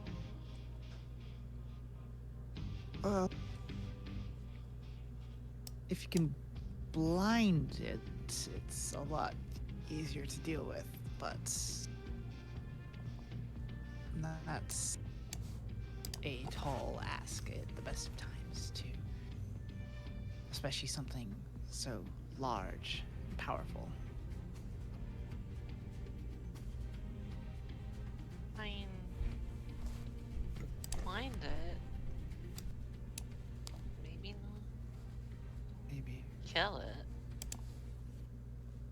Yeah. And Look, all so of that. You either need to find a way to immobilize it, or somehow convince it to work with you, which I don't see any real chance of that.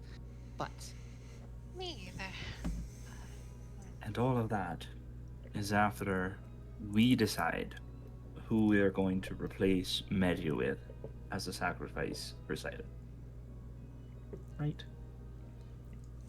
No, I think that's if we try to avoid that happening, Oh, okay. Gotcha. because then he's gonna be pissed and then sending everything he can after us. I mean, Okay. also I would also say they'll probably be between you and your friend, And so you'll have to fight your way through. So it is a both kind of situation. We need to find somebody that we are replacing Medea with, which morally kind of sucks. And then we are also going to have to fight many a beast to get to Medea.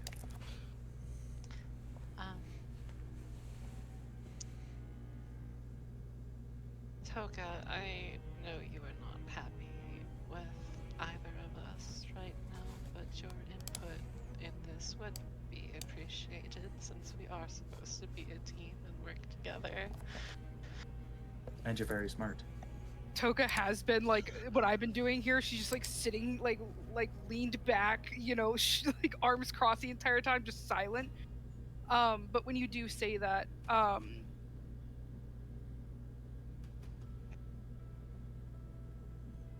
as much as I don't want to sacrifice anyone, we're gonna have to. It's just the fact that we have to find somebody that's of equal worth. I have an idea, but who knows? Find somebody of equal worth on a Honora limited timetable.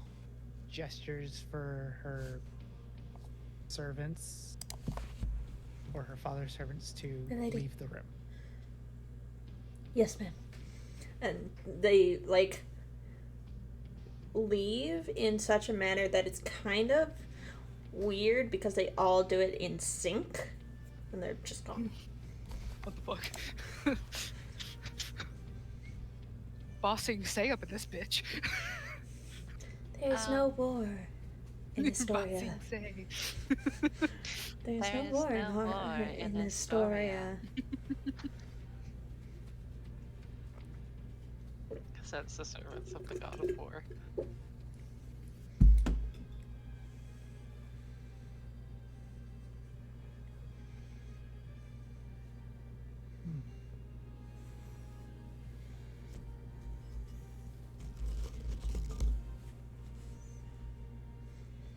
I don't know if I should say the plan or not. Like what Toka No, was say talking it. about, or what I was Say talking it. about. They laughed, so Say it. feel free. Cool. I mean, there's probably a ton of 5-foot people around here. Just get one of those, get to goat leg, put the skin on its legs, cut my hair. You have a Toka. So One prophecy to another prophecy. So we make Sidon think that our sacrifice is worth it, is valuable. But then we still have to choose someone to sacrifice. Exactly. And then also too, Sidon doesn't like people following other gods. I follow the Great Mother.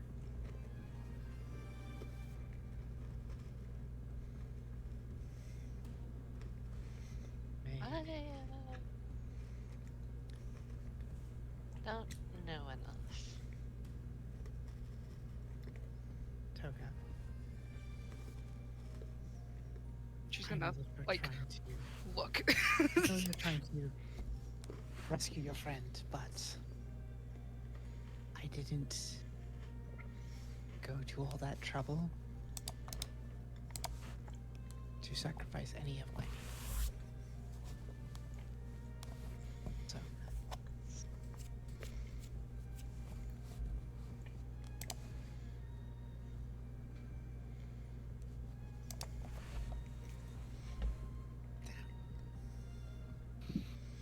I mean, it's probably a silly thing to say, but I feel it should be maybe vocalized. Most of us, really like points to the crew. The people who are there currently. Most of us have died already and come back. What are the odds that that significantly changes if we're sacrificed to Sidon? 4 times! Like maybe just one of us chooses to be the risk sacrifice. We get sacrificed, and then probably come back. do you truly wish to test that? I mean, No, not really. what did they say? I think 18 times at this point. Yeah, until you're 18. grabbed by a god with your soul. Good luck with that. She's gonna like lean back a bit, like. Mine is spoken for. I have no fear on that. I mean, all those times I've died, the Lady of Dreams hasn't come for me. That I know of. Yeah, go ahead, piss off her And I'm husband. still here. What? Piss off her husband. Oh. Oh, yeah. Yeah, I thought you were talking about another thing. Sidon in the Lady of Dreams. Sister wife. Oh wow. We love mythology. Oh great. Well, that might make it easier then. Like, just ask her. Just be like, hey, what should we do? And everything. I think I'll do that now. I'll, like, stand from the table. Okay. And be like, Just I'll gonna be. pat his shoulder. Yes. Just patting your shoulder. Great. I'm gonna go speak with my lady, my goddess, and hopefully maybe she'll give us some sort of answers or path here. So, I'll meet you all at the inn we stayed in the first time if I'm not allowed entrance back to the castle, which seems maybe likely at this point. But I'll see you all very soon for this. And Lauren's gonna make his exit. You ride Okay. with me. Take this. And she gives you a little like emblem. And it's like, you come back with that. You should be let back in. This is another thing that I owe you my thanks for. Thank you, Honora. Then walk away. Okay. We're gonna hot swap back to Vin. Hey, what's good? Heyo. So, Pop that back up. All right, what's up? you are shown to this cold storage room, and Hercules kind of waves his hand. Feel free to choose whatever bottle you think.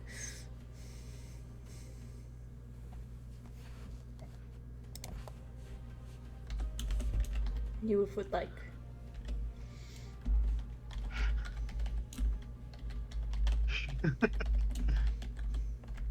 I using my vast knowledge, I look for the most middle of the road vinegar Okay. that there is.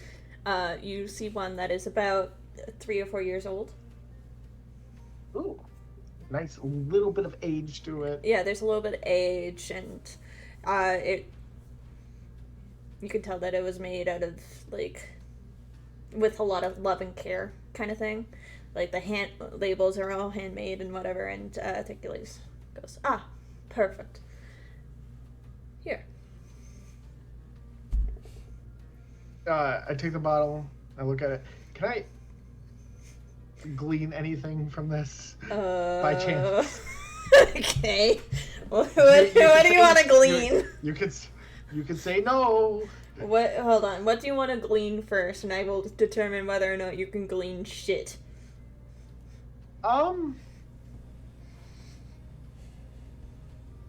Well, firstly, I just want to know this vineyard's name, which I'm sure I could look at, or I could glean by looking at the label and using my eyes to read. Karina. Karina? Karina. Corina. Karina. Karina. Karina. Karina So Vineyard. obviously, I don't have the cooking sherry yet. Mm-mm. I look at the bottle and I'm like, well, that's a lovely name your vineyard's got. Thank you.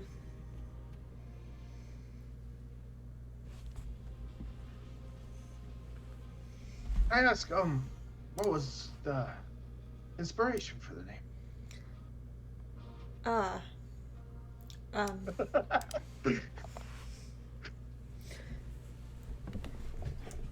It's called Fuck You.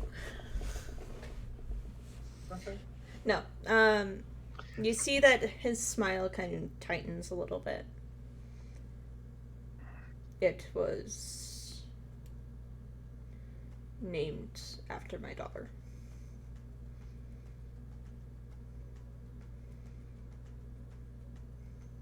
Oh, your daughter has a lovely name.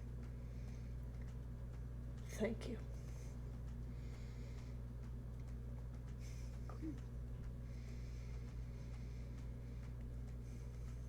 And then I look at the bottles of sherry, Mm-hmm. which I assume are somewhere in this storage Yeah, lodge. they're kind of in the back a little bit. Yeah. Yeah. As we're kind of walking through towards the sherry, as he's leading me there, I kind of just try to get a beat on this guy. Okay. I was just like, is this sadness because like his daughter moved, or like sadness because like his daughter died, or sadness because like his father or his daughter got killed, or make an insight check to see There we what go, see the flavor of sadness this man has. what flavor does a 16 give me? Sorry. I The can't flavor of math today. sadness this man has is sad, as in not grief of like death that he's aware of, but it seems like he kind of like it's recent, I suppose. Like it's a recent sad, but not like a grief sad, you know?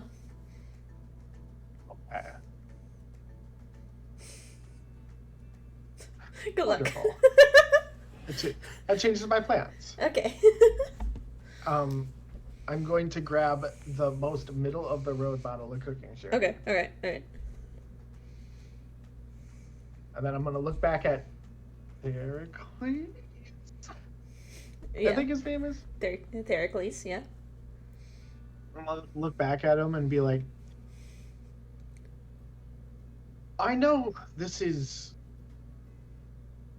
probably not a conversation's worth of cooking sherry, but honestly, if you would be so kind, I would be honored to cook tonight's meal for you and your partner. That's awfully kind of you, friend. I think we would both appreciate that quite a lot.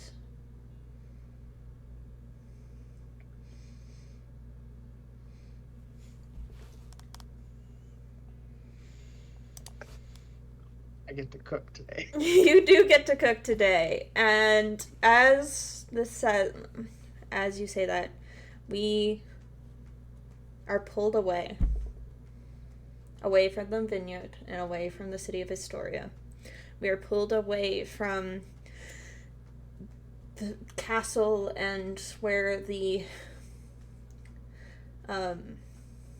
chosen party converse and plan on how to rescue their friend. Instead, we rush past them, out of the gates, through the fields, past further towards the mountains where they once were. We fly past the toll bridge, through the canyons and the forests, past the water once more, and we find ourselves once again at Media.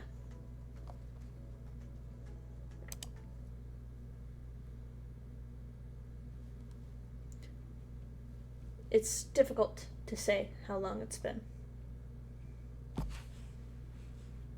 since you have last seen your friends. Your throat and your lips are cracked and parched. Moisture, the only moisture around, is that rushes around you with such aggression.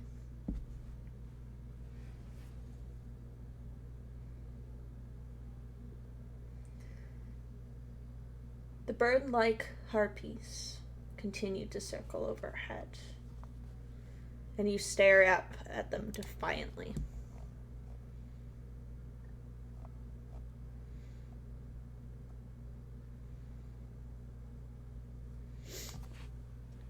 What are you doing as of this time, as the basilisks have slowly been circling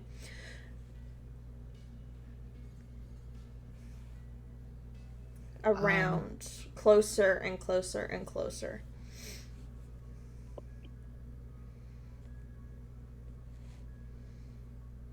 She's been considering the merits of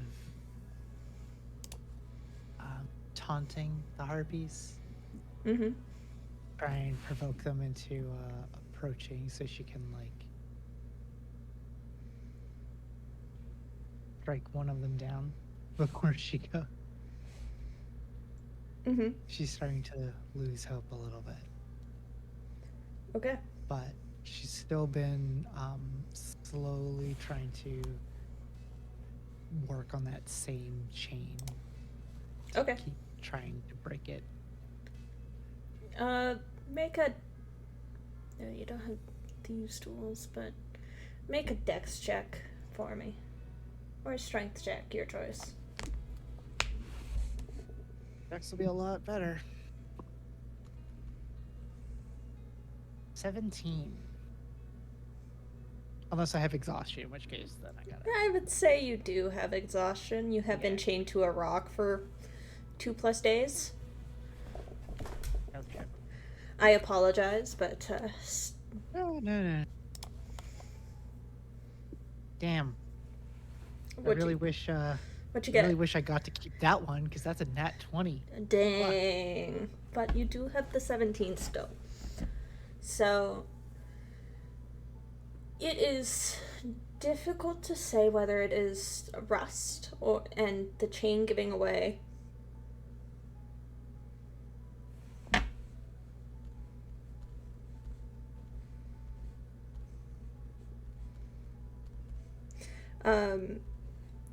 But eventually you manage to free one of the shackles binding you to the rock. You have the choice of which one it is. It could be on your legs, it could be on your hands. Any of it. But you do break one of them. I think it's her legs. I think Okay. her hands are still chained, but she's freed her feet at least. Okay. The 10-foot chain drops away, letting you maneuver for the first time, truly, since you were bound.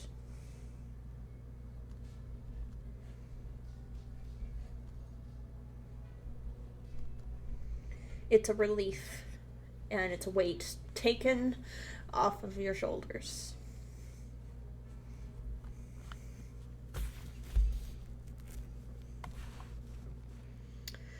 I have to do a series of rolls.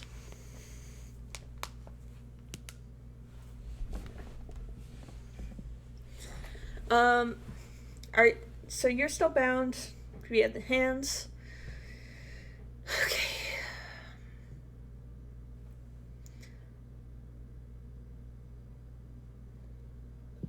I see it as, because she can like shape water, so I think she like use that to kind of like guide it along the same chain over and over again, so kind of like a saw almost. Gotcha. Oh, okay. Cool. Perfect.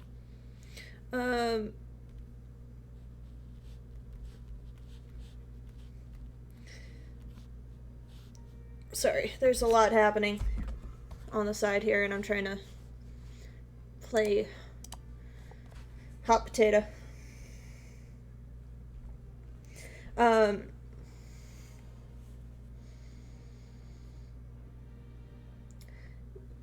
You are able to move around quite a bit, and by doing so, you will notice that the harpies and the basilisks are getting more and more agitated as time goes on. They aren't getting closer to you, not yet at least, but the harpies do not seem to care about you or your vision. It does not appear to. If you happen to stare at them, it appears that they're not close enough for it to work, or they just are not paying attention fully to you, if that makes sense.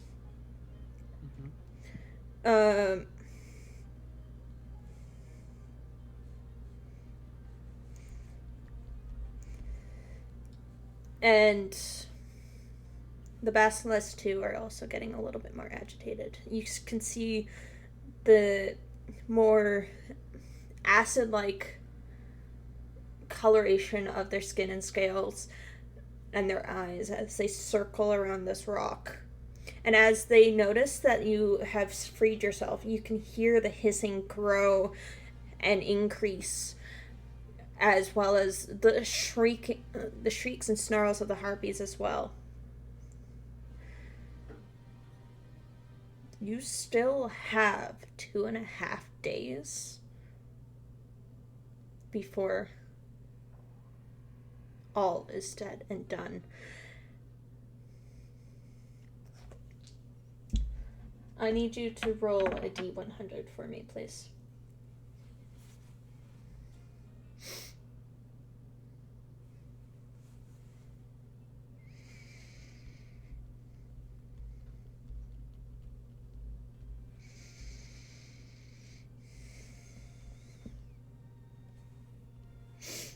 Uh, 86.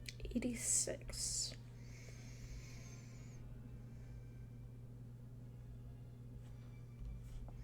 Okay.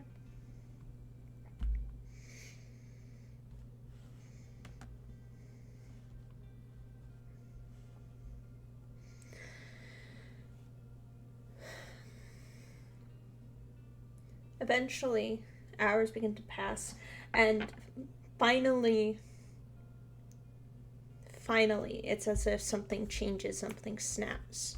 A shift in the air, a change in the very energies around, as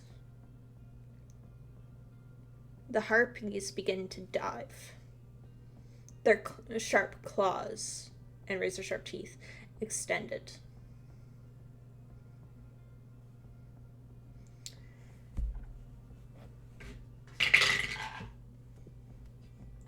How much health are you on?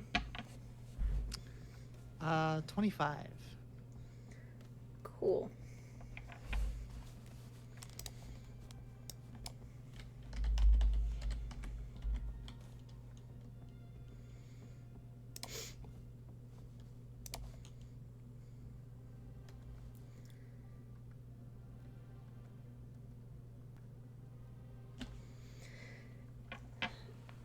One manages to swoop in close enough for you to feel her hot breath against your skin as you kind of dodge out of the way a little bit. You don't know why that energy has changed, but suddenly they are... It's almost as if they're trying to start playing with their food. Trying to cause fear, cause anguish, cause a way for you to lose whatever hope you happen to have. And you see them smile wide, teeth razor sharp, eyes beady black as they dive and then dive away. One manages to snag you.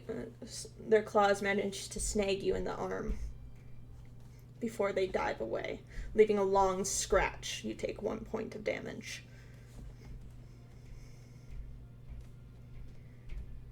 And you hear their cackles and the hisses of the basilisks.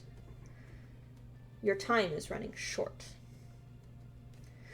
Back to the party.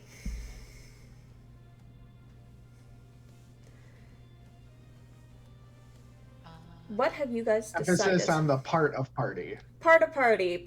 Party part 1. Are we doing Alarin's thing at all? Yes. Yes, we are. Thank you. Alarin, you have snuck off Me. to go pray to your goddess.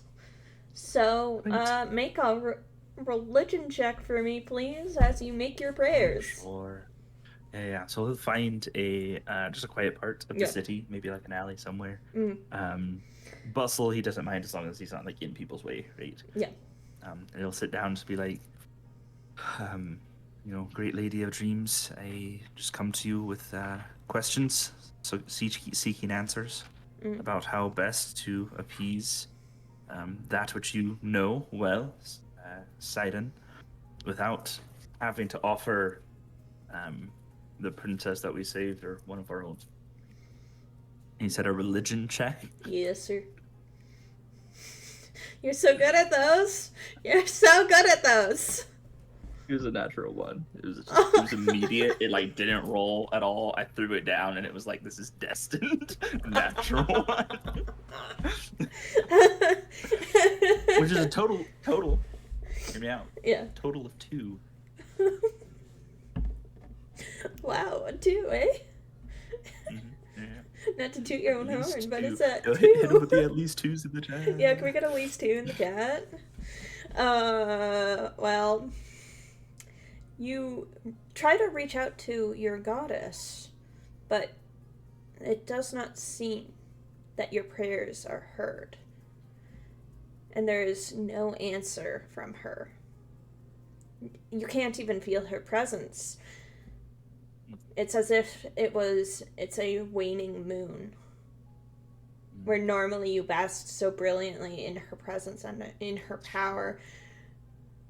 But here, for whatever reason, it wanes. Bad reception, probably. Yep, the bars are, Can you hear me now? You got like 1 bar of 3G. yeah. It's buffering right now, like, you got the little wheel and you're like, damn.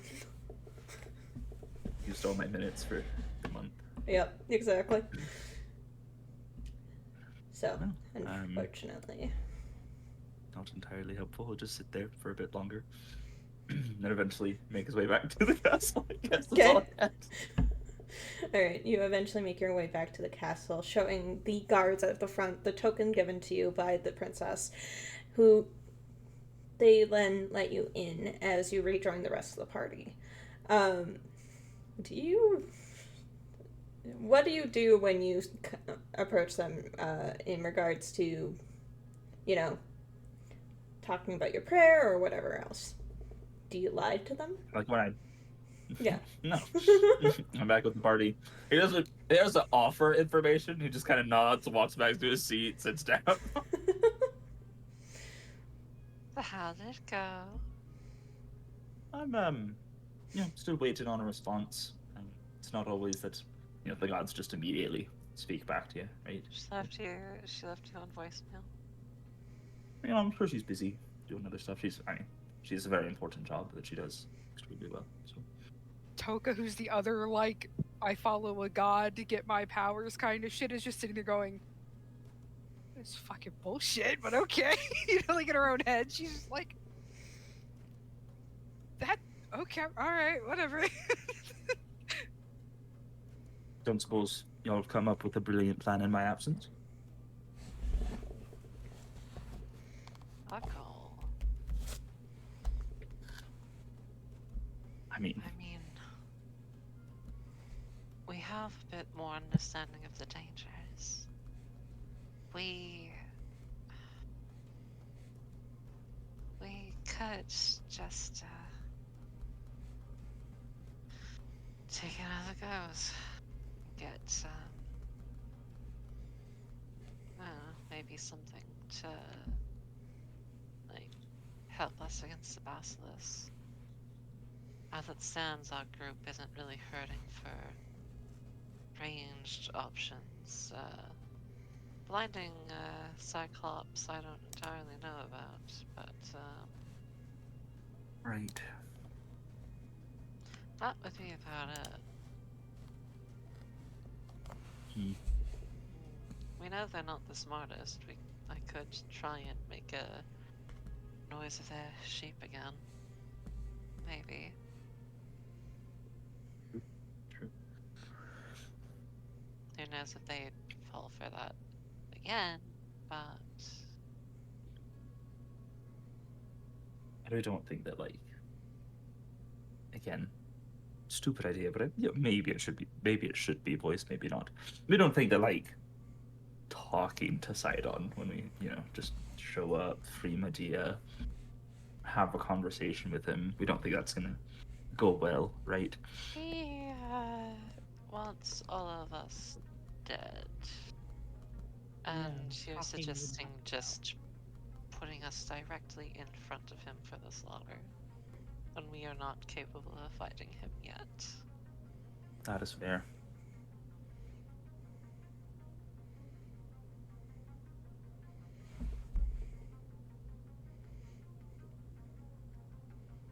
And if we just fight our way there, free Medea, run, he's gonna just unleash hell on the people here, right? So we can't just do that.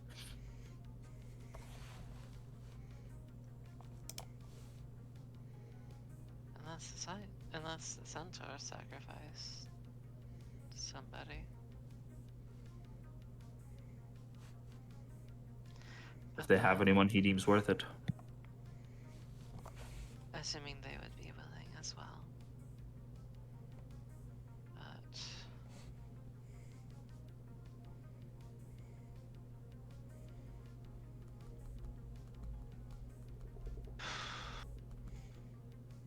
Well, unfortunately, we just don't have time to think of the perfect plan. We have to get back there in 3 days, so we'll figure it out as we go, I guess. I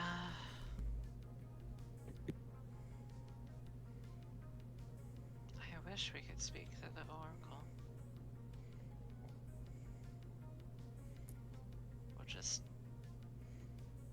a Oracle. Nora, there doesn't happen to just be an oracle in this city somewhere, is there? That's a great question. What learned the answer to that question? There is not an oracle in this city, but there are agents of the oracle scattered around, as people often go seeking profit and prophecy from these agents. Especially because the Oracle of Versailles is several days of travel away.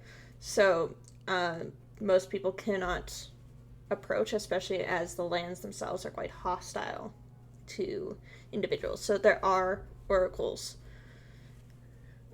agents located at the 4 quadrants of the city. So in the north, in the south, in the west, and the east.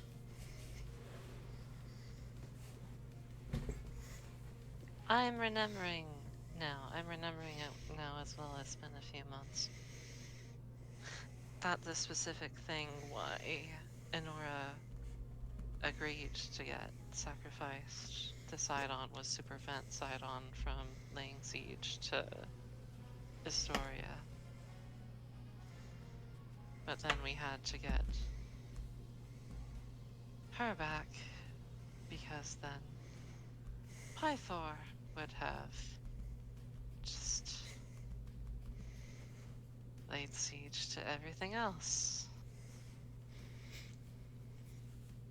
I don't know. I don't write that shit, man.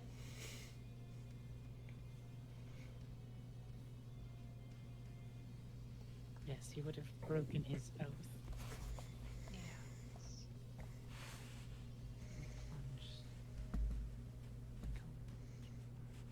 Yes.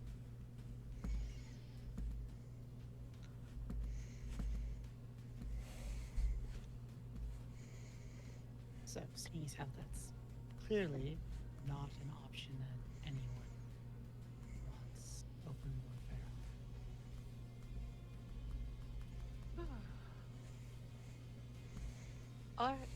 Orca's agents it is, it sounds like. Right, yeah, let's do it, and let's do it quick.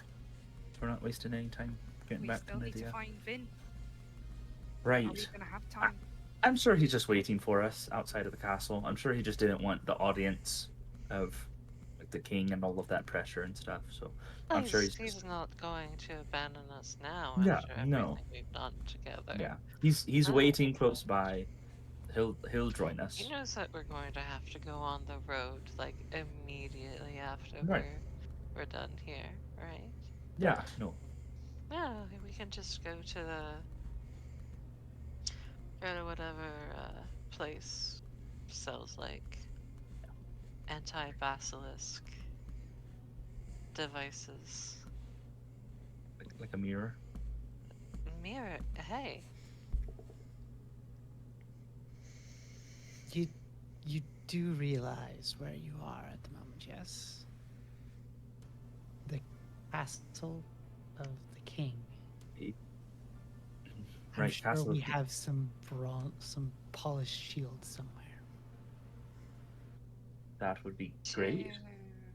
To be fair, Speaking of polished shields, attendants, Yes, my ladyship. wear my armor. I will be needing it shortly. Yes, your ladyship. Right away. You heard her. Come on. And the Sonora, head are just you kind gonna of, they all scurry away. And return Sonora, are you- very quickly. Sorry, I'm so sorry. It's my bad. It's my fault. Keep going. And they return very quickly with solid pieces of armor. Go.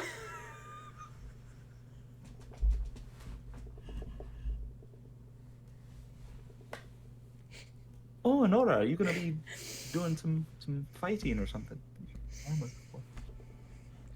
She just kind of gives you all a look, just like, you're all going to get yourselves killed. Again. And we can't have that. So, Oh, you're coming with us. Great. at the very Thank you. least, we're going to be giving you I'll either be coming with you or giving you a proper send-off. One of the two. I'll decide. Either one is welcome.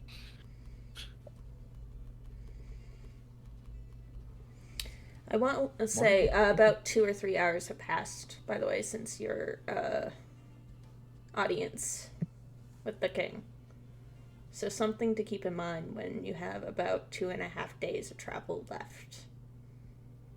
okay, That is a Shield. threat. yes. Shields, speak with Oracle's agents. Yes, you do that. Get out of I'm here. going to get.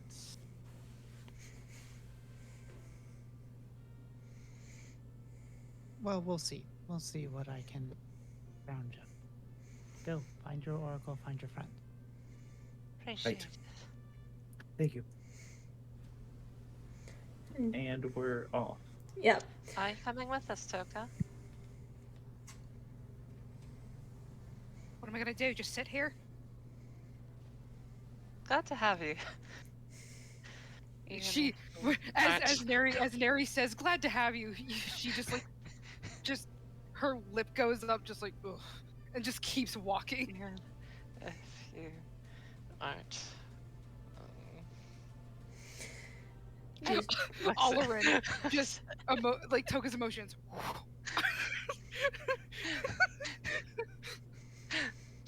Looks at Alarin. I think I'm wearing her down. No, definitely. He says, full of doubt. All of you kind of split off, quickly exiting the castle grounds. And much to your amazement, as if you expected him to be waiting right outside the door for all of you to finish your whatever you were doing with the king, Bin is not there. In fact, there's no Vin to be seen. Toka just does like the. We are officially Vinless. There is no Vin in the vicinity, and He'll find us. you quickly split off. Which oracle are you going to see? Because the castle where it's situated is closer to around the center of the city. Which one's closest to the gates leaving the city that we would be going out? Agent No memento. Agent of the Oracle of Versailles. No memento, because I gotta go find stuff now. Ooh. Where the heck is that located? Ah, yeah. The closest that would be the North Gate, or the South Gate, depending.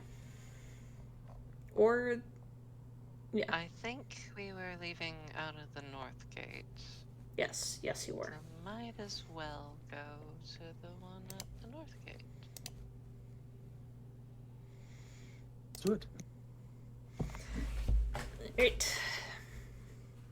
You quickly make way towards the Oracle agent located on the north side of the city, beelining it past vendors and food stalls and various other peoples who are carrying on their business.